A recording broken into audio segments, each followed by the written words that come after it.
परित्राणाय साधूनां विनाशाय च दुष्कृतां धर्म संस्थापनार्थाय संभवामि युगे युगे.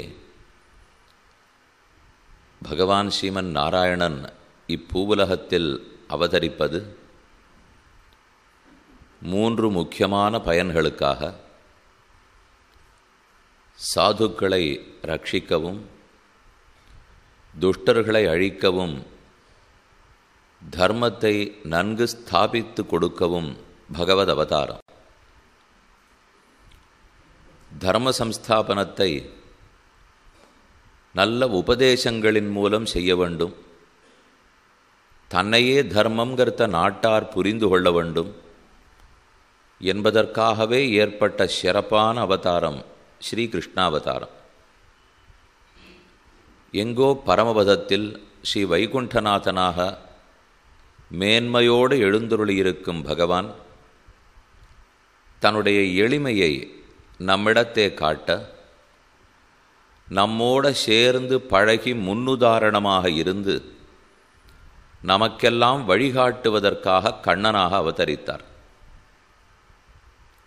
எப்படி வைகுந்தநாதனுடைய மேன்மைக்கு எல்லை கிடையாதோ, அதே போல ஸ்ரீ கிருஷ்ணனுடைய எளிமைக்கு எல்லை கிடையாது.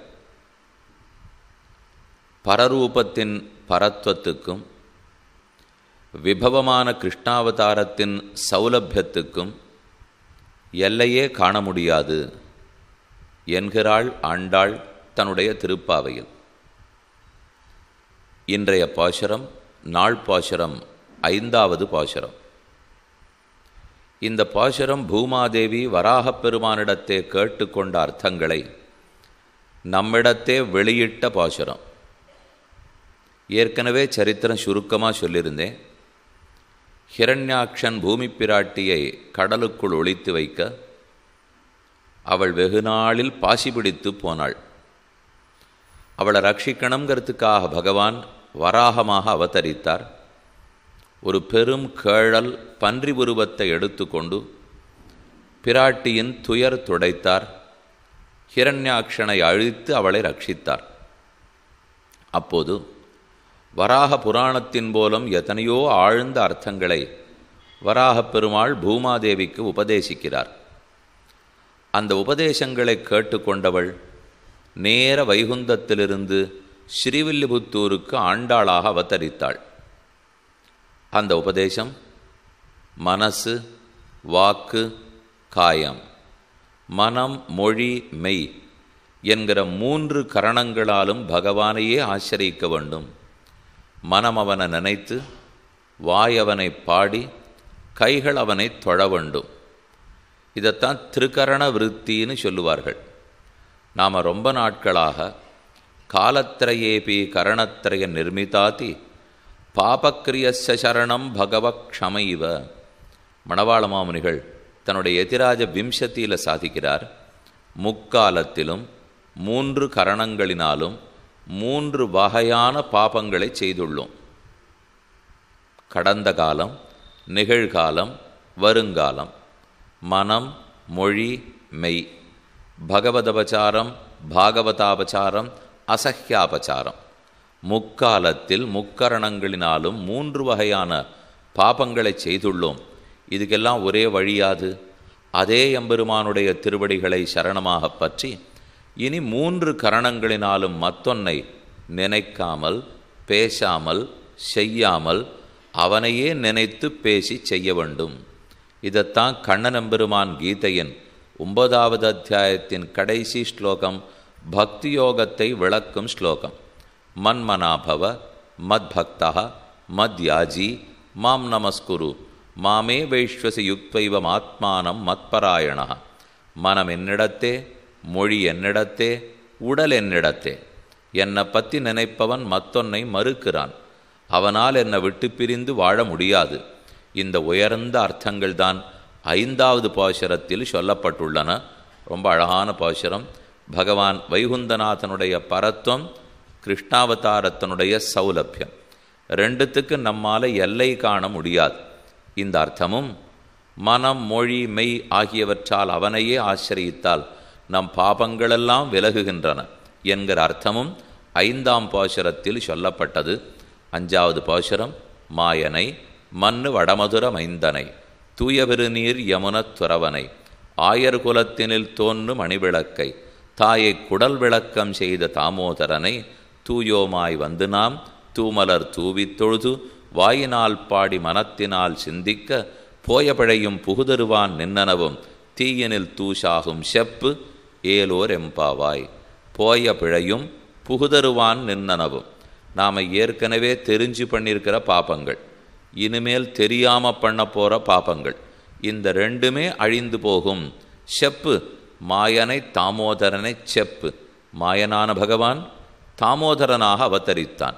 அவனை செப்பு, அவனை வாயாரச் சொல்லு, கைகளால் பற்று. அப்படி செய்வீர்களானால், நாம் செய்தால் நமக்கு இருக்கிற பாபங்கள் அத்தனையும் விலகும். இது பாசுரார்த்தம். இந்த பாசுரத்துக்கு அவதாரிக்கை அருளி செய்யக்கூடிய பெரியவாச்சான் பிள்ளை எதுக்கு இந்த பாடல் பிறந்ததுன்னு அழகாக சாதிக்கிறார். ஒருத்திக்கு சந்தேகம், இன்னொத்தி சமாதானம் சொல்கிறா. விஷய அறிவு நிறையா இல்லாதவா சந்தேகப்படுவா, அண்ணா தெரிஞ்சு வச்சுருக்கிறவா பதில் சொல்லி சமாதானப்படுத்திடுவா. இப்போ ஒருத்திக்கு விடத்தில் சந்தேகம். நாம் இந்த மார்கழி நோன்பை தொடங்குகிறோமே, அது நடந்து முடியுமோ? 30 நாட்கள் அது நிர்விக்னமாக நடக்குமா? எனக்கு சந்தேகமாக இருக்குது. ஏனெனில் ஏற்கனவே இப்படித்தான் வசிஷ்டாச்சாரியார் ராம பட்டாபிஷேகத்துக்கு நாள் குறித்தார். அவர் மகாமேதாவி, அனைத்தும் கற்றவர், ஏன் பிரம்மாவுக்கு நேரையே பிள்ளை. அவர் நாள் குறித்து ஆரம்பித்த பட்டாபிஷேகமே தடைப்பட்டதே. நமக்கு இடது கையும் தெரியாது, வலது கையும் தெரியாது, குளிக்கிற ஆச்சாரம் கூட கிடையாது. அப்படி இருக்கிற ஏழை எளியவர்களான நாம் பாரிச்சு இதை பண்ணணும்னு ஆரம்பிச்சிருக்கோமே, இது நிர்விக்னமாக நிறைவேறுமா? நமக்கு ஒன்று அதுக்கு யோக்கியத்தையெல்லாம் இருக்கிறதா தெரியலையே, இது நடக்குமான்னு ஒருத்திக்கு சந்தேகம். வசிஷ்டர் ஆரம்பித்ததே நடந்ததே, நமக்கு அதை போல எந்த பெருமகளும் கிடையாதே, அப்போ இது நடக்குமா? இப்போ நாம் ஒரு காரியத்தை ஆரம்பிக்கிறச்சே அது நடக்கிறதும் நடக்காததும் எதன் கையில் உள்ளது? இப்போ நாமே ஒரு இடத்துல வீடு கட்டணும்னு ஆரம்பிக்கிறோம், பொண்ணுக்கு பிள்ளை பார்த்து கல்யாணம் பண்ணி வைக்கணும்னு ஆரம்பிக்கிறோம், ஏனோ கிடைக்காது, தள்ளி தள்ளி தள்ளி போயின்னு இருக்கும். இது எதனால் சுவாமி இருக்கும்? ஒருவேளை பொண்ணோட கர்மமாக இருக்குமா, இல்லை எங்களோட கர்மமாக இருக்குமா, இல்லை காலத்தினால் இருக்குமா, இல்லை விதியாக இருக்குமா? இதுக்குள்ளே எதனால் நடக்கலேன்னு கேட்டுட்டு இருக்கோம் இல்லையோ?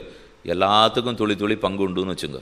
எதுவும் ஒன்றா இட போகிறதில்லை. இப்போ எந்த ஒரு காரியம் நடக்கணும்னாலும் ஒன்றே அல்ல, கண்டிப்பாக காலத்தின் பங்கு உண்டு.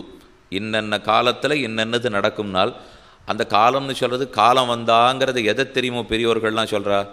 நம்ம மனசில் உறுதி வர்ற காலம்னு அர்த்தம். நான் இப்படித்தான் இருக்க போகிறேங்கிற உறுதி எடுக்க வேண்டும். அப்படி இருந்துடுத்துன்னா அது நல்ல காலமாக தான் இருக்க போகிறது. இதில் நாம் ரெண்டாக பிரிச்சுக்கணும். பகவானையே சரணம்னு பத்தினவர்கள் கதை வேறே, அதை பற்றாதவர்கள் கதை வேறே. அது ஆரெல்லாம் பற்றவில்லையோ அவர்கள் நவக்கிரகத்தின் ஆட்சிக்கு மிகவும் உட்படுவார்கள். யாரெல்லாம் பற்றி இருக்கிறார்களோ அவர்களும் உட்பட்டுத்தான் தீர வேண்டும், அதிலிருந்து விடுபட முடியாது. ஆனால் பாதிப்பை கண்டிப்பாக குறைத்து கொள்ளலாம். பக்தி இதனுடைய பாதிப்பை குறைச்சுடுறது. இன்னொரு கோணத்தில் பார்த்தீங்கன்னா, இது படுத்துறது அவள் ஒன்றை ஏற்றுக்கிறதே இல்லை. இது படுத்துறது, அது மேலே அதை பார்த்துட்டு போகிறது. இது என்ன நமக்கு பெரிய சிரமமா? இப்போ இங்கே உட்காண்டிருக்கோம், ஒரு கல்யாணம் வருது, அப்போ தை மாதம் வருதுன்னா வரிசையாக முகூர்த்த நாட்கள் வருமோ இல்லையோ? அப்போது இப்போ இருக்கிற உடம்பு வலி எல்லா வலியும் அப்பவும் நமக்கு இருந்தது. யாராருக்கு ஜுரம் எப்பவும் இருக்குமோ, சில பேருக்கு சர்க்கரை நோய் இருக்கும், சில பேருக்கு ரத்த கொதிப்பு நோய் இருக்கும். அதனால் பார்த்து ஜாகிரதையாக சாப்பிட்டுண்டு வேலைக்கு தூங்கிண்டு ஒழுங்காக அதை தள்ளிண்டு போகணுமோ இல்லையோ? அதே வீட்டில் கல்யாணம் வந்தது, எல்லா ஏற்பாடு வேலைகளும் பார்த்தாகணும். இன்னும் 4 நாளில் கல்யாணம், 6 நாளில் கல்யாணம். அப்போ பார்த்து சரியாக வேலைக்கு சாப்பிட்ணும். அதனால் நான் எங்கேயும் போக மாட்டேன், என்ன ஏற்பாடாக இருந்தாலும் பண்ண மாட்டேன்.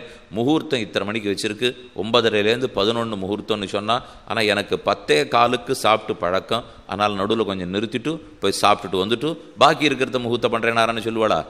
இத்தனை வலி இருந்தாலும் என்ன தேவை இருந்தாலும் அதை பார்த்துட்டு தானே மாற்றின்னு வரும். அப்போ நமக்கே கூட நமக்கு பழகிறது. இன்னது நிர்பந்தம்னு வந்துவிட்டால் அப்போ நம்முடைய மற்றதெல்லாத்தையும் விட்டு கொடுக்கறதுக்கு தயாராக தான் இருக்கும். அந்த நிர்பந்தம் இல்லைன்னால் அப்போ சரி நான் தான் அனுபவிச்சுட்டு போவோமே, 10:15 சாப்பிட்டுட்டு போவோமே, 12:15 தூங்கிட்டு போவோமேன்னு வச்சுடுவோம் இல்லையோ? அதே போலத்தான் ஒரு சரணாகதனை பொறுத்தவரை இது இத்தனையும் கண்டே கொள்ளாமல் போகிறான். ஏன்னா அவனுக்கு நித்தியமே கல்யாணம். சரணாகதன் எப்போதுமே பெருமானோட சேர்ந்து அனுபவிச்சுட்டே இருக்காரோ இல்லையோ? அப்போ அவருக்கு நித்தியம் கல்யாணமும் இல்லையோ? அந்த கல்யாணத்துக்கு நடுவில் அவர் எங்கே முட்டி வலியும் ஜுரத்தையும் பார்க்க போகிறார்? மற்ற பேருக்கு நித்தியம் கல்யாணம் இல்லையோ இல்லையோ? அதனால தான் வலியை பார்த்துட்டு இருக்க முடியாது. நவக்கிரகங்களுடைய ஆட்சி பக்தனை ஏன் பாதிக்கிறது இல்லைன்னால் அவனுக்கு இதை விட பெரிய ஆட்சி பட்டிருக்கிறான். அதனால இது ஒன்றாக அவன் மனதில் படுவதே கிடையாது. இந்த அர்த்தத்தை புரிஞ்சுனுட்டோம்னால் சரி, நம்ம காரியம் நடந்தது நடக்கலேங்கிறத பற்றி கவலைப்படப்படாது. சுகதுக்கே சமே கிருத்வா லாபாலாபோ ஜயாஜயோ தஸ்மாத் யுத்தாய யுத்தஸ்வ நைவம் பாபம் அவாப்சசி. கண்ணனே கீதையில் சொல்கிறார், இன்பத்தையும் துன்பத்தையும் சமமாக நடத்த பழகிக்கொள். லாபம் நஷ்டம், வெற்றி தோல்வி எல்லாம் சமமாக பாருனால் வரவே வராதுன்னு அவர் சொல்லலை. தோல்வி வராது, நஷ்டம் வராது, துன்பம் வராது, என் சரணாகதனுக்கு இவை வராதுன்னு அவர் சொல்லலை. அப்படின்னா சொல்லியிருக்கணும் கண்ணன். இந்த 3, 2, 6 வரும், ஆனால் ரெட்டையர்களை பொறுத்து கொள்ள பழகிக்கொள். அவ்வளவுதான் நம்மளால் செய்ய முடியும். ஆகவே நாம் என்ன காரியத்தை ஆரம்பித்தாலும் நம் முயற்சின்னு பார்த்து சரணாகதி இல்லாமல் நாம் முயற்சி பண்ணி நாம் முன்னுக்கு வரணும் அப்படின்னு நினைக்கிறது ஒருத்தனுடைய எண்ணம். இன்னொருத்தர் இது பாரம் பொறுப்பே பெருமாளுதுன்னா என்னது என்ன பொறுப்பு? இப்போ நானே அவருடைய சரீரம், என்னை ரட்சிக்க வேண்டிய பொறுப்பு அவரது. அகம் மத் ரக்ஷணபரோ மத் ரக்ஷண பலம் ததா நமம ஸ்ரீபதே ரேவ இத்தியாத்மானம் நிக்ஷிபேத்புதா. இது வேதாந்த தேசிகன் ஞாசதகசத்தினுடைய தொடக்கத்தில் சாதிக்கிறார். நானும் சரி, என்னை ரட்சிக்க வேண்டிய பொறுப்பும் சரி, என்னை ரட்சித்ததுனால ஏற்படுற பலமும் சரி, அனைத்தும் அவனது அப்படின்னு ஒருத்தன் பிரபத்தி அனுஷ்டித்திருக்கிறான்னால் அப்போ பொறுப்பை இவர் ஏற்றுக்க போகிறதில்லை. வசிஷ்டரை பொறுத்த வரைக்கும் அவரது பொறுப்பு, நம்ம பொறுத்த வரைக்கும் கண்ணனது பொறுப்பு. நம்ம பொறுப்பாக இருந்தால் நடக்குமோ சந்தேகம், அநேகமாக நடக்காது. அவருடைய பொறுப்பாக இருந்தால் கண்டிப்பாக நடந்தே தீரும். இதைத்தான் இவ கேள்விக்கு அவள் பதில் சொல்ல போகிறா. பெண்ணே, நீ என்ன நினச்சிட்டே? வசிஷ்டர் நாள் குறித்ததுனாலேயே நின்று போச்சே, நாம் ஆரம்பித்து பாரித்தா அது நடக்குமாறு தான் உன்னுடைய சந்தேகம். கண்டிப்பாக நடக்கும். ஏனெனில் இது நாம் பாரித்ததல்ல, கோலினதல்ல. கண்ணனாக நம்மிடையே வந்து பிறந்திருக்கிறார். நாம் அவனை தேடி போகவில்லை, அவன் நம்மை தேடி வந்திருக்கிறார். ஆக ரட்சிக்க வேண்டிய பொறுப்பு அவரது, நம்மதல்ல. ஆகவே நீ கவலைப்பட வேண்டாம். அவரே அவர் உடம்பின் அழுக்கை போக்கிக் கொள்ளுவார். நம்ம உடம்பில் அழுக்கு இருக்குது. அப்போனா யார் அதை போக்கணும்? உடம்பு முயற்சி எடுக்குமா? நான் முயற்சி எடுக்க வேண்டுமா? உடம்பு முயற்சி எடுக்காது. உடம்புக்கு உடையவனான நானே முயற்சி எடுக்கணும். அப்போ நாம் அத்தனை பேருமே பெருமாளுக்கு சரீரம். ஓரொரு ஜீவாத்மாவும் பரமாத்மாவுக்கு உடல் போன்றவர். அப்படின்னாச்சே இந்த ஆத்மாவுக்கு ஆபத்து வருது, துன்பம் வருதுன்னு அதை ஆறு பார்க்க வேண்டும்? பரமாத்மாங்கிறவர் தான் பார்த்து கொள்ள வேண்டும். அப்போ ஏன் வசிஷ்டருக்கு மட்டும் பார்க்க மாட்டாரா? ராவணனுக்கு மட்டும் பார்க்க மாட்டாரா? கோபிகைகளுக்கு மட்டும்தானா பார்ப்பார்னால், ராவணன் முதல்ல அவருடைய சரீரம் நானே ஒத்துக்கலை, அதை ஒத்துன்றிருந்தான்னா பண்ணுவார். இப்போ அப்படின்னு ராவணன் ஒத்துக்கவே இல்லை, அதனால் அவருக்கு பண்ண மாட்டேங்கிறார். வசிஷ்டர் நாம் பகவானுக்கு சரீரம்னு ஒத்துன்றிருப்பார், ஆனாலும் அவருக்கு இருக்கிற ஞானமும் வைராக்கியமும் நாம் முயற்சி பண்ணி காத்துனுடலாமேங்கிற எண்ணத்தில் இருக்கார். அதனாலேயும் பெருமாள் நடவடிக்கை எடுக்க மாட்டார். கோபிகளை பொறுத்த வரைக்கும் நாம் பெருமானுக்கு சரீரம், அவனுக்கு அடங்கினவா, அவன் சரீரத்தில் ஒரு அழுக்குப்பட்டதுன்னா அவரே துடைத்து கொள்ளுவார்.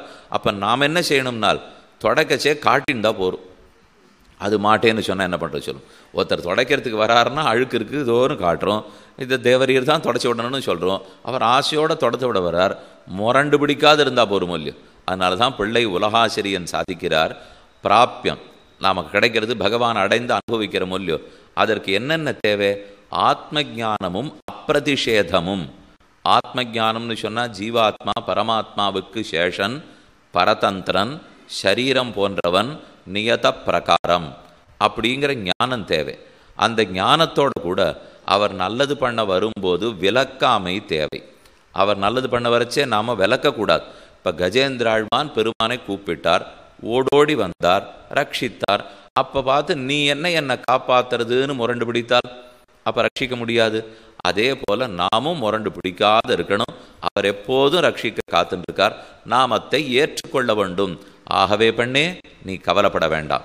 என்ன ஒருத்தி கேள்விக்கு இன்னொருத்தி சமாதானம் சொல்கிறா, அவள் அதுக்கு மேலேயும் தொடர்ந்தாள். இது ஒரு அர்த்தம் இப்போ பார்த்துட்டோம். ஒருத்தி கேள்வி கேட்டால், சந்தேகப்பட்டால், அதுக்கு மற்றொருத்தி சமாதானம் சொல்லிட்டா, பொறுப்பு நம்மதல்ல. அதுக்கப்புறம் அவள் மறுபடியும் கேட்குறா, பொறுப்பு நம்மளுது இல்லை, அவரது பொறுப்புன்னு சொன்னீரே. ஒரு பொறுப்பை ஒருத்தர் செய்கிறாருன்னே வச்சுப்போம். இப்போ ஒரு கல்லூரியில் இடம் கொடுக்கறது முதல்வருக்கு பொறுப்பு. கல்லூரி முதல்வர் தானே இந்த வேலை பார்க்கணும். இடம் கிடைக்குமா கிடைக்காதாங்கிறத பற்றி எனக்கு தெரியாது. பரீட்சை நன்னா எழுதுறது தான் சுவாமி எனக்கு தெரியும். அதுக்கப்புறம் இடம் கிடைக்கிறது கிடைக்காதெல்லாம் அவருடைய பொறுப்பு என்று விட்டுட்டாலும், அப்போ அந்த முதல்வர் ஆறாருக்கு இடம் கொடுப்பார்? நமக்கு இருக்கிற மதிப்பெண்ணுக்கு தகுந்து தகுதிக்கு தகுந்து தானே இடம் கொடுப்பார். அதே போல் பெருமான் பொறுப்பு பெருமான் பொறுப்புங்கிறியே.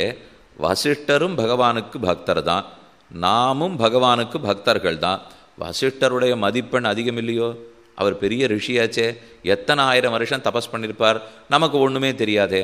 அப்போ பொறுப்பு பெருமானதாக இருந்தாலும் தகுதி உடைய பக்தன் தகுதி இல்லாத பக்தன் அப்படின்னு பெருமாள் பிரித்து பார்த்துட மாட்டாரா? எல்லாரும் பக்தர்கள் தான். இவரும் பக்தர், அவரும் பக்தர், அவரும் பக்தர், அவரும் பக்தர். தகுதி உடைய பக்தன் தகுதி இல்லாத பக்தன் அப்படின்னு பார்த்து, ஒருவேளை வசிஷ்டருக்கு எல்லாத்தையும் கோட்டிவிட்டு எல்லாத்தையும் பண்ணி கொடுத்துட்டு நாமெல்லாம் தகுதி இல்லாதவா, நமக்கு என்ன பிறப்பா குலமா கோத்திரமா ஏதானும் பெரிய படிப்பா அனுஷ்டானமா ஒன்றும் இல்லையே, அப்போ தகுதி இல்லாத நாம்னு பகவான் பிரிச்சிட மாட்டாரா அப்படின்னு இவ கேட்குறா. தகுதி உடைய பக்தன் தகுதி இல்லாத பக்தன், நாமெல்லாம் தகுதி இல்லாத பக்தாளாச்சே. சட்டுன்னு அவள் என்ன தெரியுமா பதில் சொன்னா? இந்த ஒரு வார்த்தையில் நமக்கு புரிஞ்சு போயிடும். தகுதி உடைய பக்தன் தகுதி இல்லாத பக்தன்னு கிடையாது பெண்ணே, பக்தி தான் தகுதின்னு அவள். இப்போ சற்று மாற்றி பார்த்துட்டோன்னா போகிறோம். பக்தியில் தகுதி உடையவன் தகுதி இல்லாதவன்லாம் கிடையாதான். பக்தி தகுதி, அதுக்கப்புறம் அதில் ஏது தகுதி உடையவன் தகுதி இல்லாதவன். பக்தி பண்ணுறான்னு சொல்லிட்டால் அதில் இவ்வளவு பக்தி ஒருத்தர் பண்ணுறார் அவ்வளவு பக்தி ஒருத்தர் பண்ணுறார் என்றெல்லாம் பெருமான் கணிசிப்பதில்லை. இவன் பக்தனானு தான் பார்க்குறார். நமக்கு அப்பவும் சந்தேகம், அது என்னமா சுவாமி பொருந்தும்? நிறையா பக்தினா வசதி தான், குறைச்சலா பக்தினா வசதி தான் அப்படின்னு நாம் கேட்டோம். இதுக்கு ஆள வந்தார் சமாதானம் சொன்னார். ஏன் தெரியுமோ குறைவான பக்திக்கும் நிறைவான பக்திக்கும் வித்தியாசம் கிடையாதுங்கிறேன். ஏன்னால் இந்த ரெண்டுமே பெருமானோட ஒப்பிட்டு பார்த்தா குறவு தான். இது நம்மோட ஒப்பிட்டு பார்த்தா வசிஷ்ட பக்தி ரொம்ப வசதி. ஆனால் பெருமானுக்கு இருக்கிற பெருமையை பார்க்குறச்சே வசிஷ்டரும் எள்ளு கடுகு தான், நானும் எள்ளு கடுகு தான். ஒரு மலை இருக்குது, ஒரு கடலுக்கு கரையில்னு பார்க்குறோம். 6-7 மைல் கடல் ஆழம் இருக்குமாமே, அதுக்குள்ளே எரிமலைகள்லாம் இருக்குன்றா. நம்ம பார்த்ததில்ல, விஞ்ஞானிகள்லாம் பார்த்து சொல்கிறாளோ இல்லையோ. உள்ளே போனோம்னா இப்படி ஒரு இவ்வளோ சின்ன குன்று ஒன்று இருக்குது கடலுக்குள்ளே, என் கண்ணுக்கு தெரியல, நான் கரையில் இருக்கேன். உயரமாக 10 மைல் உசரத்துக்கு ஒரு மலையும் இருக்குது. வெளியிலேருந்து ஒருத்தர் பார்க்குறார். 10 மைல் மலைக்கும் 1/2 மைல் குன்றுக்கும் ஏதானவருக்கு வித்தியாசம் தெரியுமோ? தெரியாது. ஏன்னா இரண்டும் கடலுக்குள் கிடக்கிறது. கடலுக்குள்னு பார்த்துட்டா இந்த மலைக்கும் அந்த மலைக்கும் வித்தியாசம் இல்லை. ஆனால் கடலுக்கு வெளியிலேன்னு பார்த்தால் சின்னது சின்னது தான், பெருசு பெருசு தான். அதே போல் என்னோட ஒப்பிட்டு பார்த்தா வசிஷ்டருடைய ஞானமோ பக்தியோ வைராக்கியமோ ரொம்ப வசந்தது. ஆனால் பகவான்கிற கடல் இருக்காரோ இல்லையோ, அந்த கடலுக்குள்ள பிரம்மா இவ்வளவு, வசிஷ்டர் இவ்வளவு, விஸ்வாமித்திரர் இவ்வளவு, நான் இவ்வளவு. என்ன பெரிய வித்தியாசம்? இப்போ எதுவாக இருந்தாலும் கடலுக்குள்ளே தானே கிடக்க போகிறது. வெளியிலேருந்து பார்க்குறவன் அதுக்குள்ளே வித்தியாசம் தெரியாது. அணு குலாச்சலையோகோ கோ விசேஷான்னு அளவந்தார் விசாரித்தார். ஆகவே இதில் ஒன்றும் வசிஷ்டர் விஸ்வாமித்திரர் கோபிகளுக்கு வித்தியாசம் கிடையாது. மேலும் கண்ணனே சொல்கிறாரே, நமே துவேஷ்யோஸ்தி நப்ரியா, நான் துவேஷிப்பவனும் கிடையாது, எனக்கு பிரியமானவனும் கிடையாது. அங்கே தான் அர்ஜுனனுக்கு சந்தேகம். என்ன கண்ணா இப்படி சொல்லிட்டே, உனக்கு பகைவன் கிடையாதுன்னு சொல்லி ஒத்துக்கிறேன், பிடிச்சவனும் கிடையாதுன்னுட்டியே அப்படின்ட்டு அப்புறம் நாங்கள்லாம் எந்த கதிக்கு போகிறது? இப்போ எனக்கு பகைவனும் இல்லை, பிடிக்காதவனும் இல்லை, பிடித்தவனும் இல்லைன்னார். அதுக்கப்புறம் தான் வேதாந்த தேசிகன் தாத்பரிய சந்திரிகையில் ஆச்சரியமாக அர்த்தம் சாதித்தார். பிடிச்சவன் இல்லைன்னா கண்ணன் சொல்லவே மாட்டார். அவர் ஏன் தெரியுமோ பிரித்து விடுறார்? எங்கிட்ட சரணம்னு பல பேர் வரா அர்ஜுனா. அதில் ஒரு சிலர் நன்னா படித்தவா, நல்ல பணக்காரா, அழகாளாக இருப்பா, சிறந்த குணசாலிகள். இன்னொருத்தன் குஹன் கூட தான் வந்தா, சரணம்னு சொன்னார். ஜட்டாயு பறவை, சுக்ரீவன் குரங்கு, அவளும் தான் வந்தா. வசிஷ்டரும் தான் வரார், விஸ்வாமித்திரன் தான் வரார்.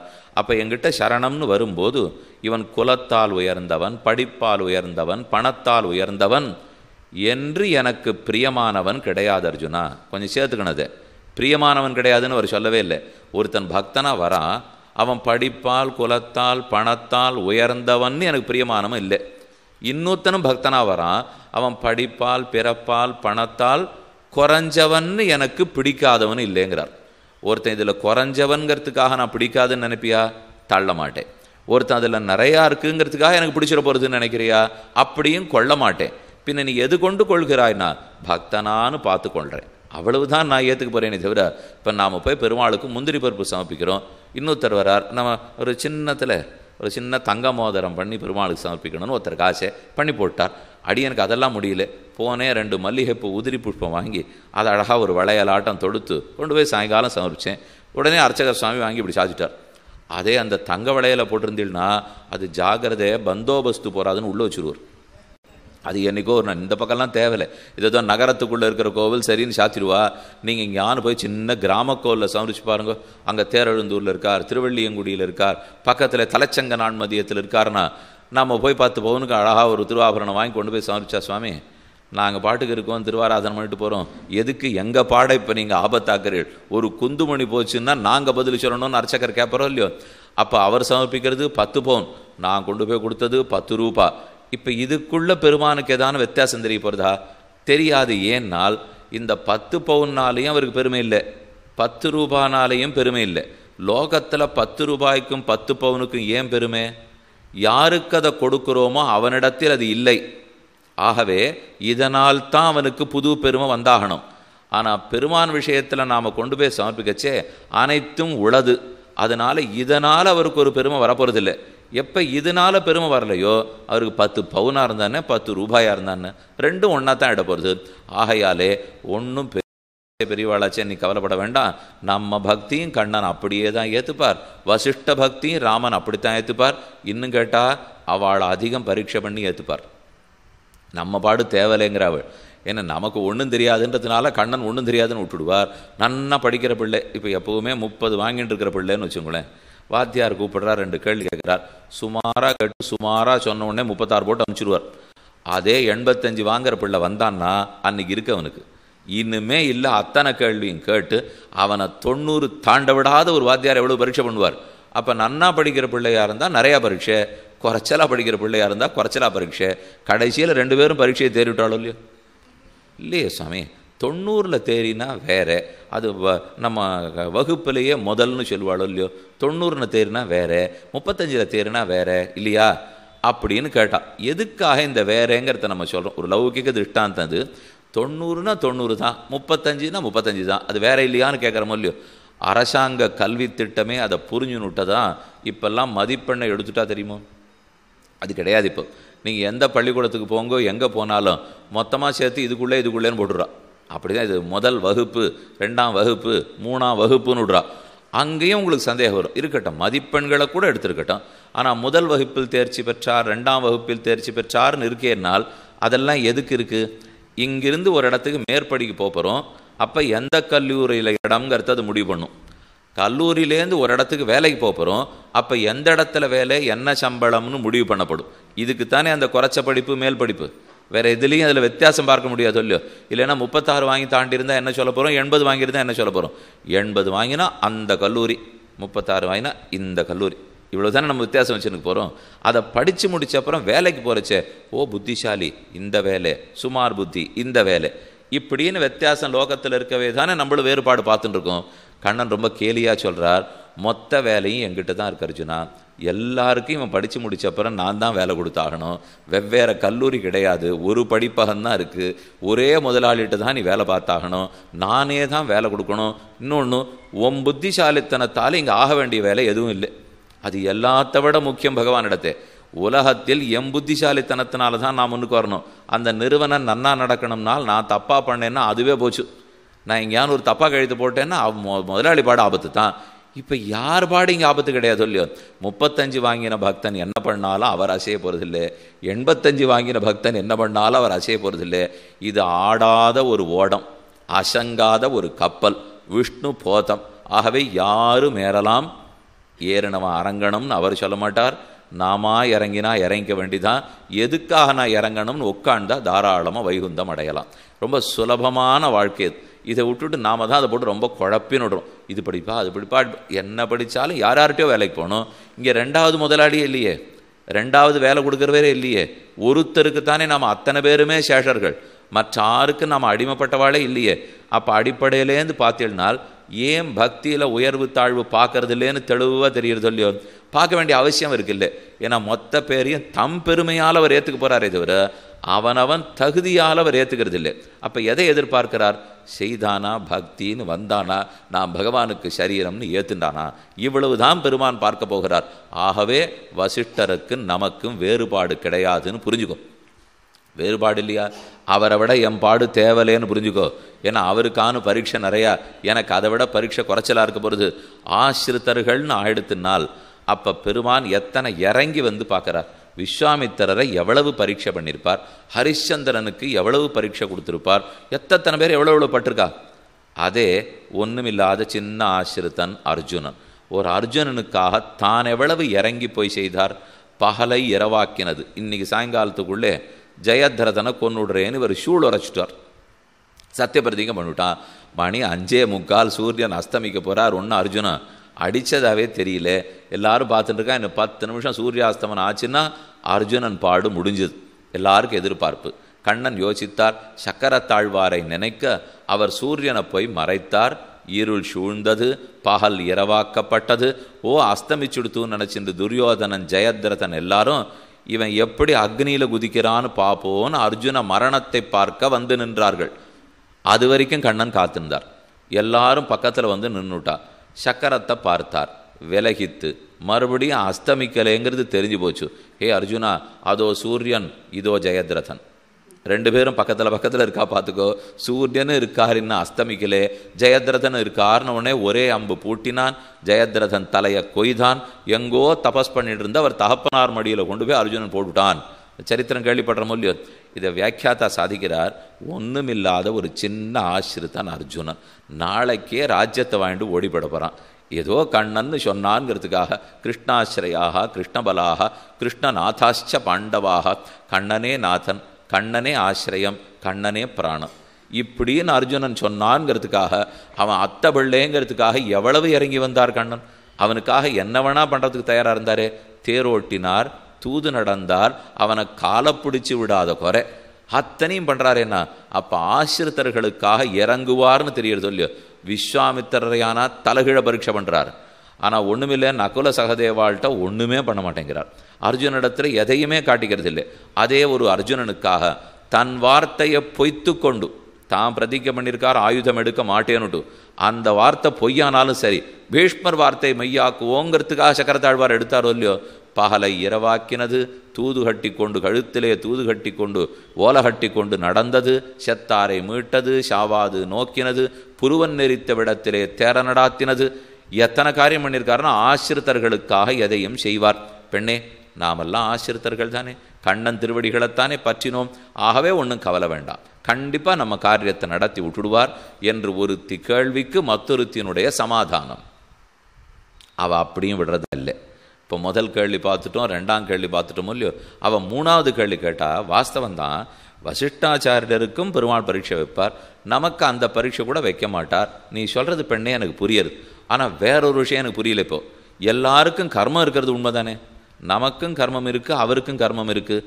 நம்ம கர்மங்களை தொலைச்சாத்தானே நம்ம மோட்சம் போக முடியும், அவர் கர்மங்களை தொலைச்சாத்தானே அவர் மோட்சத்துக்கு போக முடியும். அப்போ அந்தந்த கர்மத்தை தொலைக்கிறதுக்கு நிறைய சாதன முயற்சி வேண்டாமா? யோகங்களை பண்ணாத்தானே நம்ம பண்ணி வச்சிருக்கிற சேர்த்து வச்சிருக்கிற பாபங்கள் தொலையும். ஒருத்தர் பக்தி யோகம் பண்ண பண்ண பண்ண பக்தி மகாத்மியத்தாலே பாபங்கள் அத்தனையும் தொலையும். அது நெருப்பாட்டம் எரியும். ஞானாக்னி தக்த கர்மாணம் என்று கண்ணனே சொல்கிறாரோ இல்லையோ. சர்வம் ஞாலப்ளவேனைவ விருஜினம் சந்தரிஷ்யதி. இது ரொம்ப அழகான ஸ்லோகம், கொஞ்சம் நன்னா கேட்டுங்க. கண்ணன் 2 திருஷ்டாந்தம் சொல்கிறார். ஞானம் ஞானம்ங்கிறதான் பக்தி ரூபாபன்ன ஞானம். பக்திங்கிற சிறந்த நிலையை எய்திருக்கும் ஞானம். ஞானமே முதிர்றது, முதிர்ந்து பக்தியாருது. அப்போ அந்த பக்தியே ஒரு ஞானத்தின் மெய்ப்பாடு, ஞானத்தின் முதிர்ந்த நிலை. அதை ஒரு கப்பலாக வச்சுக்கோ அர்ஜுனா. சர்வம் ஞான பிளவேனைவ விருஜினம் சந்தரிஷ்யதி. விருஜினம் இந்த பெரும் சம்சாரத்தை தாண்டுகிறான். ஞானம் என்னும் ஓடத்தால் சம்சாரத்தை தாண்டி முக்தி அடைகிறான்னு கண்ணன் சொன்னார். அர்ஜுனன் நன்னா புரிஞ்சுனுட்டார். சரி, ஞானம்ங்கிற ஓடத்தில் பக்தி பண்ண பண்ண இந்த ஆழ்ந்த கடலை தாண்டிவிடலாம் போல் இருக்குன்னுட்டு அவனுக்கு சட்டுன்னு சந்தேகம் வந்தது. கடலை இக்கரையிலேருந்து அக்கறைக்கு தாண்டிடுவோம், கொஞ்ச நாள் கழித்து போரும்னு தோணினா திரும்ப அதே கப்பலை பிடிச்சி இங்கே வந்துட்டா. அதே மாதிரி இவன் சம்சாரம் இக்கரையிலேருந்து வைகுந்தத்துக்கு போனால் அதே அங்கே போய் கொஞ்ச நாள் அனுபவித்த பிற்பாடு போரும் தோணி மறுபடியும் ஞானப்பலவத்தை பிடிச்சி திரும்பி சம்சாரத்துக்கு வந்துட்டானா அந்த மாதிரி வருவானான்னு கண்ணனிடத்தில் கேட்கிறான். ஓஹோ, இவனுக்கு இதை சொன்னால் இப்படியே திருஷ்டாந்தத்தை புரிஞ்சு விட்டானா? இல்லை இல்லை, நம்ம அடுத்து மாற்றி சொல்லுவோம்னு ஞானாக்னி தக்த கர்மாணம் அடுத்து சொல்கிறார். அதே பக்தி ரூபாவன்ன ஞானம் இருக்கே, உன்னுடைய கர்மங்கள் கர்மம் என்னும் சமுத்திரம், அதை ஞானம்ங்கிற ஓடத்தால் கடந்துடுன்னு இப்போ சொல்லலை. கர்மங்கிற பெரிய பெரிய விறகு கட்டை, ஷராத்தூள், வராட்டித்தூள் இதெல்லாம் சேர்த்து போடுங்க, நன்னா தீய பற்ற வைங்க, வச்சா திகு திகு திகுன்னு எரியும். அந்த ஞானம் என்னும் அக்னியால் உன் கர்மங்கள் அத்தனை எரிஞ்சு போயிடும். கொடுக்குறச்சு என்னன்னா பூரியாக சாஸ்திரம் சொல்லியிருக்கிறபடி தட்சிணை கொடுக்கணும். ஆனால் அது சாஸ்திரத்திலே ஒரு மந்திரம் நாம் அதுலேருந்து தப்பிச்சுக்கிறதுக்காக ரொம்ப வேடிக்கையாக ஒன்று சொல்லியிருக்கு. யதோக்த தட்சிணாமிவ ஸ்வீகிருத்திய அப்படின்னு சொல்லித்தான் கொடுப்பா. தட்டில் வெத்தலைபாக்கு பழம் ஒரு புஷ்பத்தை வச்சுட்டு சந்தனத்தை வச்சு சுவாமிகிட்ட கொடுத்துட்டு ஒரு 100 ரூபா வச்சு அவருக்கு ஒரு சம்பாவனை பண்ணுவோம். அவருக்கு 100 பொற்காசு வைக்கணும்னு சாஸ்திரம் சொல்லியிருக்கும். இன்னத்தை பண்ணி கொடுத்தா இன்ன பொற்காசு வை. 100 பொற்காசுங்கிறதுக்குள்ளே நம்ம வீட்டை விற்றா தான் கொடுக்க முடியும். அதுதான் இன்றைக்கி நிலைமை. இப்போ வீடும் அப்படித்தான் இருக்குது, பொற்காசு அப்படி தான் இருக்குது. அதனால் வேதம் சொல்கிறது, இப்போ நான் வச்சிருக்கிற இந்த 100 ரூபாயை அந்த 100 பொற்காசுகளாக நீர் ஏற்றுக்கொண்டு திருப்திப்பட்டுடும். அப்படின்னா நான் தப்பிச்சுன்னுட்டேனோ இல்லையோ, என்னால் இவ்வளவு தான் வைக்க முடியும்னு சொல்லலையா. நான் இதை வச்சுருக்கேன், ஆனால் இத்தையே அதுவாக நீர் கொள்ள வேண்டும். அப்படின்னால் நான் 100 பொற்காசு கொடுத்து வாத்தியார் சுவாமி சந்தோஷப்பட போகிறார், நான் 100 ரூபா கொடுத்தா வாத்தியார் சுவாமி குறைச்சலாக சந்தோஷப்பட போகிறார். இதை ரெண்டையும் நான் சரிப்படுத்தி ஆகணும். இப்போ எனக்கு அதே பலன் கிடைக்கணும். ஏன்னா நான் பண்ண கர்மத்துக்கு பயன் கிடைக்கணும்னா வாத்தியார் சந்தோஷப்பட்டால் தான் கிடைக்கும். அப்போ அவர் 100க்கு சந்தோஷம் வேறு, 100 பொற்காசுக்கு சந்தோஷம் வேறேன்னா எம்பாடு ஆபத்து. அப்போ எங்காரியம் நடக்காது. அதனாலே இதை வைக்கிற இடத்துல இதை வச்சுருக்கேன், இதையே இதுவாக நினச்சிண்டு நீர் திருப்திப்பட்டுனுடும். இதுதான் ரொம்ப சாமர்த்தியமான பதில். இப்போ அதனால் யதோக்த தட்சிணாமிவ ஸ்வீகிருத்தியனால் கொடுத்தது குறவு, ஆனால் இந்த குறவை நிறைவாக ஏற்றுக்கொள்ளும். ஆனால் வாத்தியார் சுவாமி அதை ஒத்துக்கணுமே. மந்திரம் சொல்லிட்டோம், கொடுத்துட்டோம். சுவாமி இப்படியெல்லாம் என்னால் முடியாது, நான் 3 பொண்ணு பெற்றிருக்கேன், ஆளுக்கு 30 பவுன் போடுறேன்னு சொல்லியிருக்கேன், உம்மை நம்பித்தான் வந்தேன், 100 பவுனே வெய்யும் விட்டார்னா அதுக்கப்புறம் நம்ம எங்கே போகிறது இப்போ? அதனால் லோகத்தை வாழ்க்கை இதை சொன்னால் நடக்கலாம், நடக்காமல் போகலாம். அது நடக்காத பற்றி நம்ம கவலை இல்லை. நம்ம 100 வச்சுட்டு மந்திரத்தை சொல்லிட்டு வந்துட போகிறோம். இவ்வளவு தான் நமக்கு தெரிய போகுது. இதே இப்போ பகவான் இடத்துல வருவோம். இவர் ஒன்று சமர்ப்பிக்கிறார், இவர் ஒன்று சமர்ப்பிக்கிறார். அப்போ 2 பேர் சமர்ப்பணத்துலேயும் ஒருத்தர் பிரார்த்திக்கிறார், நான் 50 ரூபா மல்கோவா மாம்பழம் சமர்ப்பித்தேன், என்னால் 2 ரூபா பச்சைப்பழம் தான் சமர்ப்பிக்க முடிந்தது, இந்த பச்சைப்பழத்தையே அதுவாக வச்சுக்கும் அப்படின்னு விட்டால் பெருமாளுக்கு அதில் குறையே இல்லை. இப்போ ஏன்னா அவருக்கு பொண்ணு இல்லை, கல்யாணம் பண்ணவும் வேண்டாம், சொத்துக்கு குறைச்சலும் இல்லை, அனைத்தும் அவர் இடத்துல இருக்கோ இல்லையோ. சரி, அப்போ அதுவே இதுவாக நான் ஏற்றுனுட்டு போகிறேன் என்ன ரொம்ப சுலபத்தில் ஏற்றுனுடுறார். இதுதான் ஒன்றுக்கு பதில் இன்னொன்று வைக்கிறது. இதை பண்ண முடியணும், இதை பண்ண முடியாத இடத்துல அத்தை பண்ணுகிறோமோ இல்லையோ. அதே போல் சிறந்த பக்தி மார்க்கத்தில் இருக்கணும். சாதன பக்தியை பற்றி சொல்கிறேன். நாம் இருக்கிறதெல்லாம் சாதன பக்தியே இல்லை. சாதன பக்தி உபனிஷத் சொன்னபடிக்கு பண்ணணும்னால் நமக்கு யாருக்கும் இப்போதைக்கு யோக்கியத்தையே இல்லை. அது அவ்வளவு கட்டமான பக்தி. நாம் எது சிறந்த பக்தர்கள்னு இன்றைக்கி நீங்கள் உங்கள் மனசில் யாரை வச்சுருக்கீங்களோ, யாரை வேணா இருக்கட்டும், அந்த பக்தன் இன்னும் பக்தியை ஆரம்பிக்கலைங்கிறது சாஸ்திரம். அப்படின்னு சொன்னால் நாம் எங்கே சாதன பக்திக்கு போகிறது? அப்படின்னா வெளி வேலை எதுலேயுமே ஈடுபடக்கூடாது. கார்த்தால வேலைக்கு போயிட்டு சாயங்காலம் உபன்யாசம் வரதெல்லாம் நடக்காது. முதல்ல கார்த்தாலேருந்து சாயங்காலம் வரைக்கும் அது சொல்லியிருக்கிற அனுஷ்டானத்தில் இருந்தால் மட்டுமே. நம்மெல்லாம் அப்படிலாம் இல்லை. ஏதோ பாதி குடும்பத்தை பார்த்துக்கணும், இல்லை முக்காவாசி குடும்பத்தை பார்த்துக்கணும், பாக்கி இருக்கிற காவாசி பெருமானுடைய குடும்பத்தில் பார்த்துக்கலாம். அதுவான வந்திருக்க முடியும். நமக்கு தெரியறது இதை வைத்து கொண்டு பெருமாள் ஏதான்னு கொடுப்பறான்னு சொல்லும். இதை விட அதிகப்படியாக பண்ணுறதெல்லாம் நம்மால் ஆகாது. அவருக்கு நான் வேணும்னு சொன்னால் அவர் தான் சுவாமி விட்டு கொடுக்கணும், என்னை கேட்கக்கூடாது. அடியனுக்கு அவர் வேண்டுங்கிறது 2ஆம் பட்சம், அவருக்கு அடியன் வேணுங்கிறது முதல் பட்சம். அப்போ அதை பார்த்தா அவர் தானே இறங்கி வந்தாகணும்னு கேட்குறோமோ இல்லையோ. ஆகவே இப்போ நமக்குள்ளே பேசிப்போமே, நாம் எப்போ பகவான் அடையணும்னா பாப்பங்களை தொலைச்சாகணும். பாப்பங்களை தொலைக்கணும்னா அதுக்கு சாதனம் வேணும் இல்லையோ. ஒரு சாதனம் பக்தி யோகம், கஷ்டமான சாதனம். இன்னொரு சாதனம் பகவான், ரொம்ப சுலபமான சாதனம். பக்தி யோகம்ங்கிற சாதனத்தை வைக்கிற இடத்துல பகவான்கிற சாதனத்தை வச்சுட்டோம்னா அப்போ பக்தி யோகம் பண்ண வேண்டிய காரியத்தை அவர் பண்ணி கொடுத்துருவார். பக்தி யோகம் எதை செய்யறது? பாப்பங்களை எரிக்கிறது. அப்போ பகவான் எதை செய்யணும்? பாப்பங்களெல்லாம் எரிச்சுடணும். அப்படின்னு எங்கேயானு சொல்லியிருக்காரன்னா சொல்லியிருக்கார், சர்வ தர்மான் பரித்தியஜ்ய. நான் கீழே சொன்ன கர்மயோகம், ஞான யோகம், பக்தி யோகம் எல்லாத்தையும் விட்டுடு அர்ஜுனா, மாமேகம் சரணம் பிரஜ, அதனுடைய இடத்துல என்னை வச்சிரு. மாமேகம் சரணம் பிரஜ வைத்தால் அகம் சர்வ வல்லமை படைத்த நான் துவா ஒண்ணுமில்லாத எளியவனான உன்னை சர்வ பாபேபியா எல்லா பாபங்களில் நின்னும் மோக்ஷயிஷ்யாமி விடுவிக்கிறேன் மாசுச்சா சோகப்படாதே கவலைப்படாதே. இப்போ அர்ஜுனனுக்கு என்ன தெரியுமோ சோகம் வந்தது? ஒருத்தர் பார்த்து சோகப்படாதேன்னு சொன்னால் அவர் சோகப்பட்டிருக்காருன்னு அர்த்தம். ஒரு சுவாமி சிரிச்சின்னு உட்காந்துருக்கார், சுவாமி ஏன் அடறீர் இப்படின்னா அவர் என்ன பண்ணுவார்? அவர் சிரிச்சுன்னு இருந்தால் சிரிக்க வேண்டாம்னு வேணா சொல்லுங்க, அடறவனை பார்த்து தானே அழாதேன்னு சொல்லணும். அர்ஜுனன் சோகப்படுறான். என்ன சோகம்னால் கண்ணன் பக்தி பண்ணுன்னு சொல்லிவிட்டார், ஆனால் அதை ஆரம்பிக்கிறதுக்கு நிறையா பாபங்கள் விரோதியாக இருக்குது. அந்த விரோதங்களை போக்கணும்னா எண்ணிறந்த பிராயசித்தங்கள் பண்ண வேண்டியிருக்கு. ஆனால் என் ஆயுஷே போராது போல் இருக்கே. மேலும் எதுக்கு பிராயசித்தம்னு எனக்கு தெரியாதே. இப்போ நமக்கு யாருக்கானு தெரியுமா? இப்போ ஒரு பாபம் நடந்துட்டு ஒரு நாள் ஆச்சமனை ஒழுங்காக பண்ணலை, ஒழுங்காக குளிக்காமல் போய் தளிகை பண்ணிட்டோம், பெருமாளுக்கு கண்டொருளை பண்ணாத சாப்பிட்டுட்டோம், வாய் கொப்பளிக்காத போய் சாப்பிட்றதுக்கு உட்காந்துட்டோம், சாப்பிட்ட பிற்பாடு ஒழுங்காக வாயை சுத்தம் பண்ணலை, எத்தனையோ இருக்கலாம். எங்கேயோ தீட்டு பட்டுடுத்து, விழுப்பு பட்டுது, அன்னைக்கு எங்கள் தாயார் தகப்பனார் மாமனார் மாமியார் சிராத்தம், அன்னைக்கு புடவை அழுக்கு புடவையை எடுத்து கடிச்சுனுட்டேன், ஈர புடவையே இல்லை, எத்தனைவான நடக்கலாம் இல்லையோ. சிராத்தத்தில் சேரக்கூடாத ஒரு பண்டம் அன்னைக்கு சேர்ந்துடுத்து, ஒரு நாள் அமாவாசை தர்ப்பணம் ஒரே ஜுவரம் பண்ண முடியாத படுத்து, இதெல்லாம் சின்னது நம்ம வீட்டில் நடக்கக்கூடியது சொல்லிட்டு இருக்கேன். இப்போ இது ஒன்றுத்துக்கு என்ன பிராயசித்தன்னு யாருக்கானு தெரியுமா? அடியனு தெரியாது.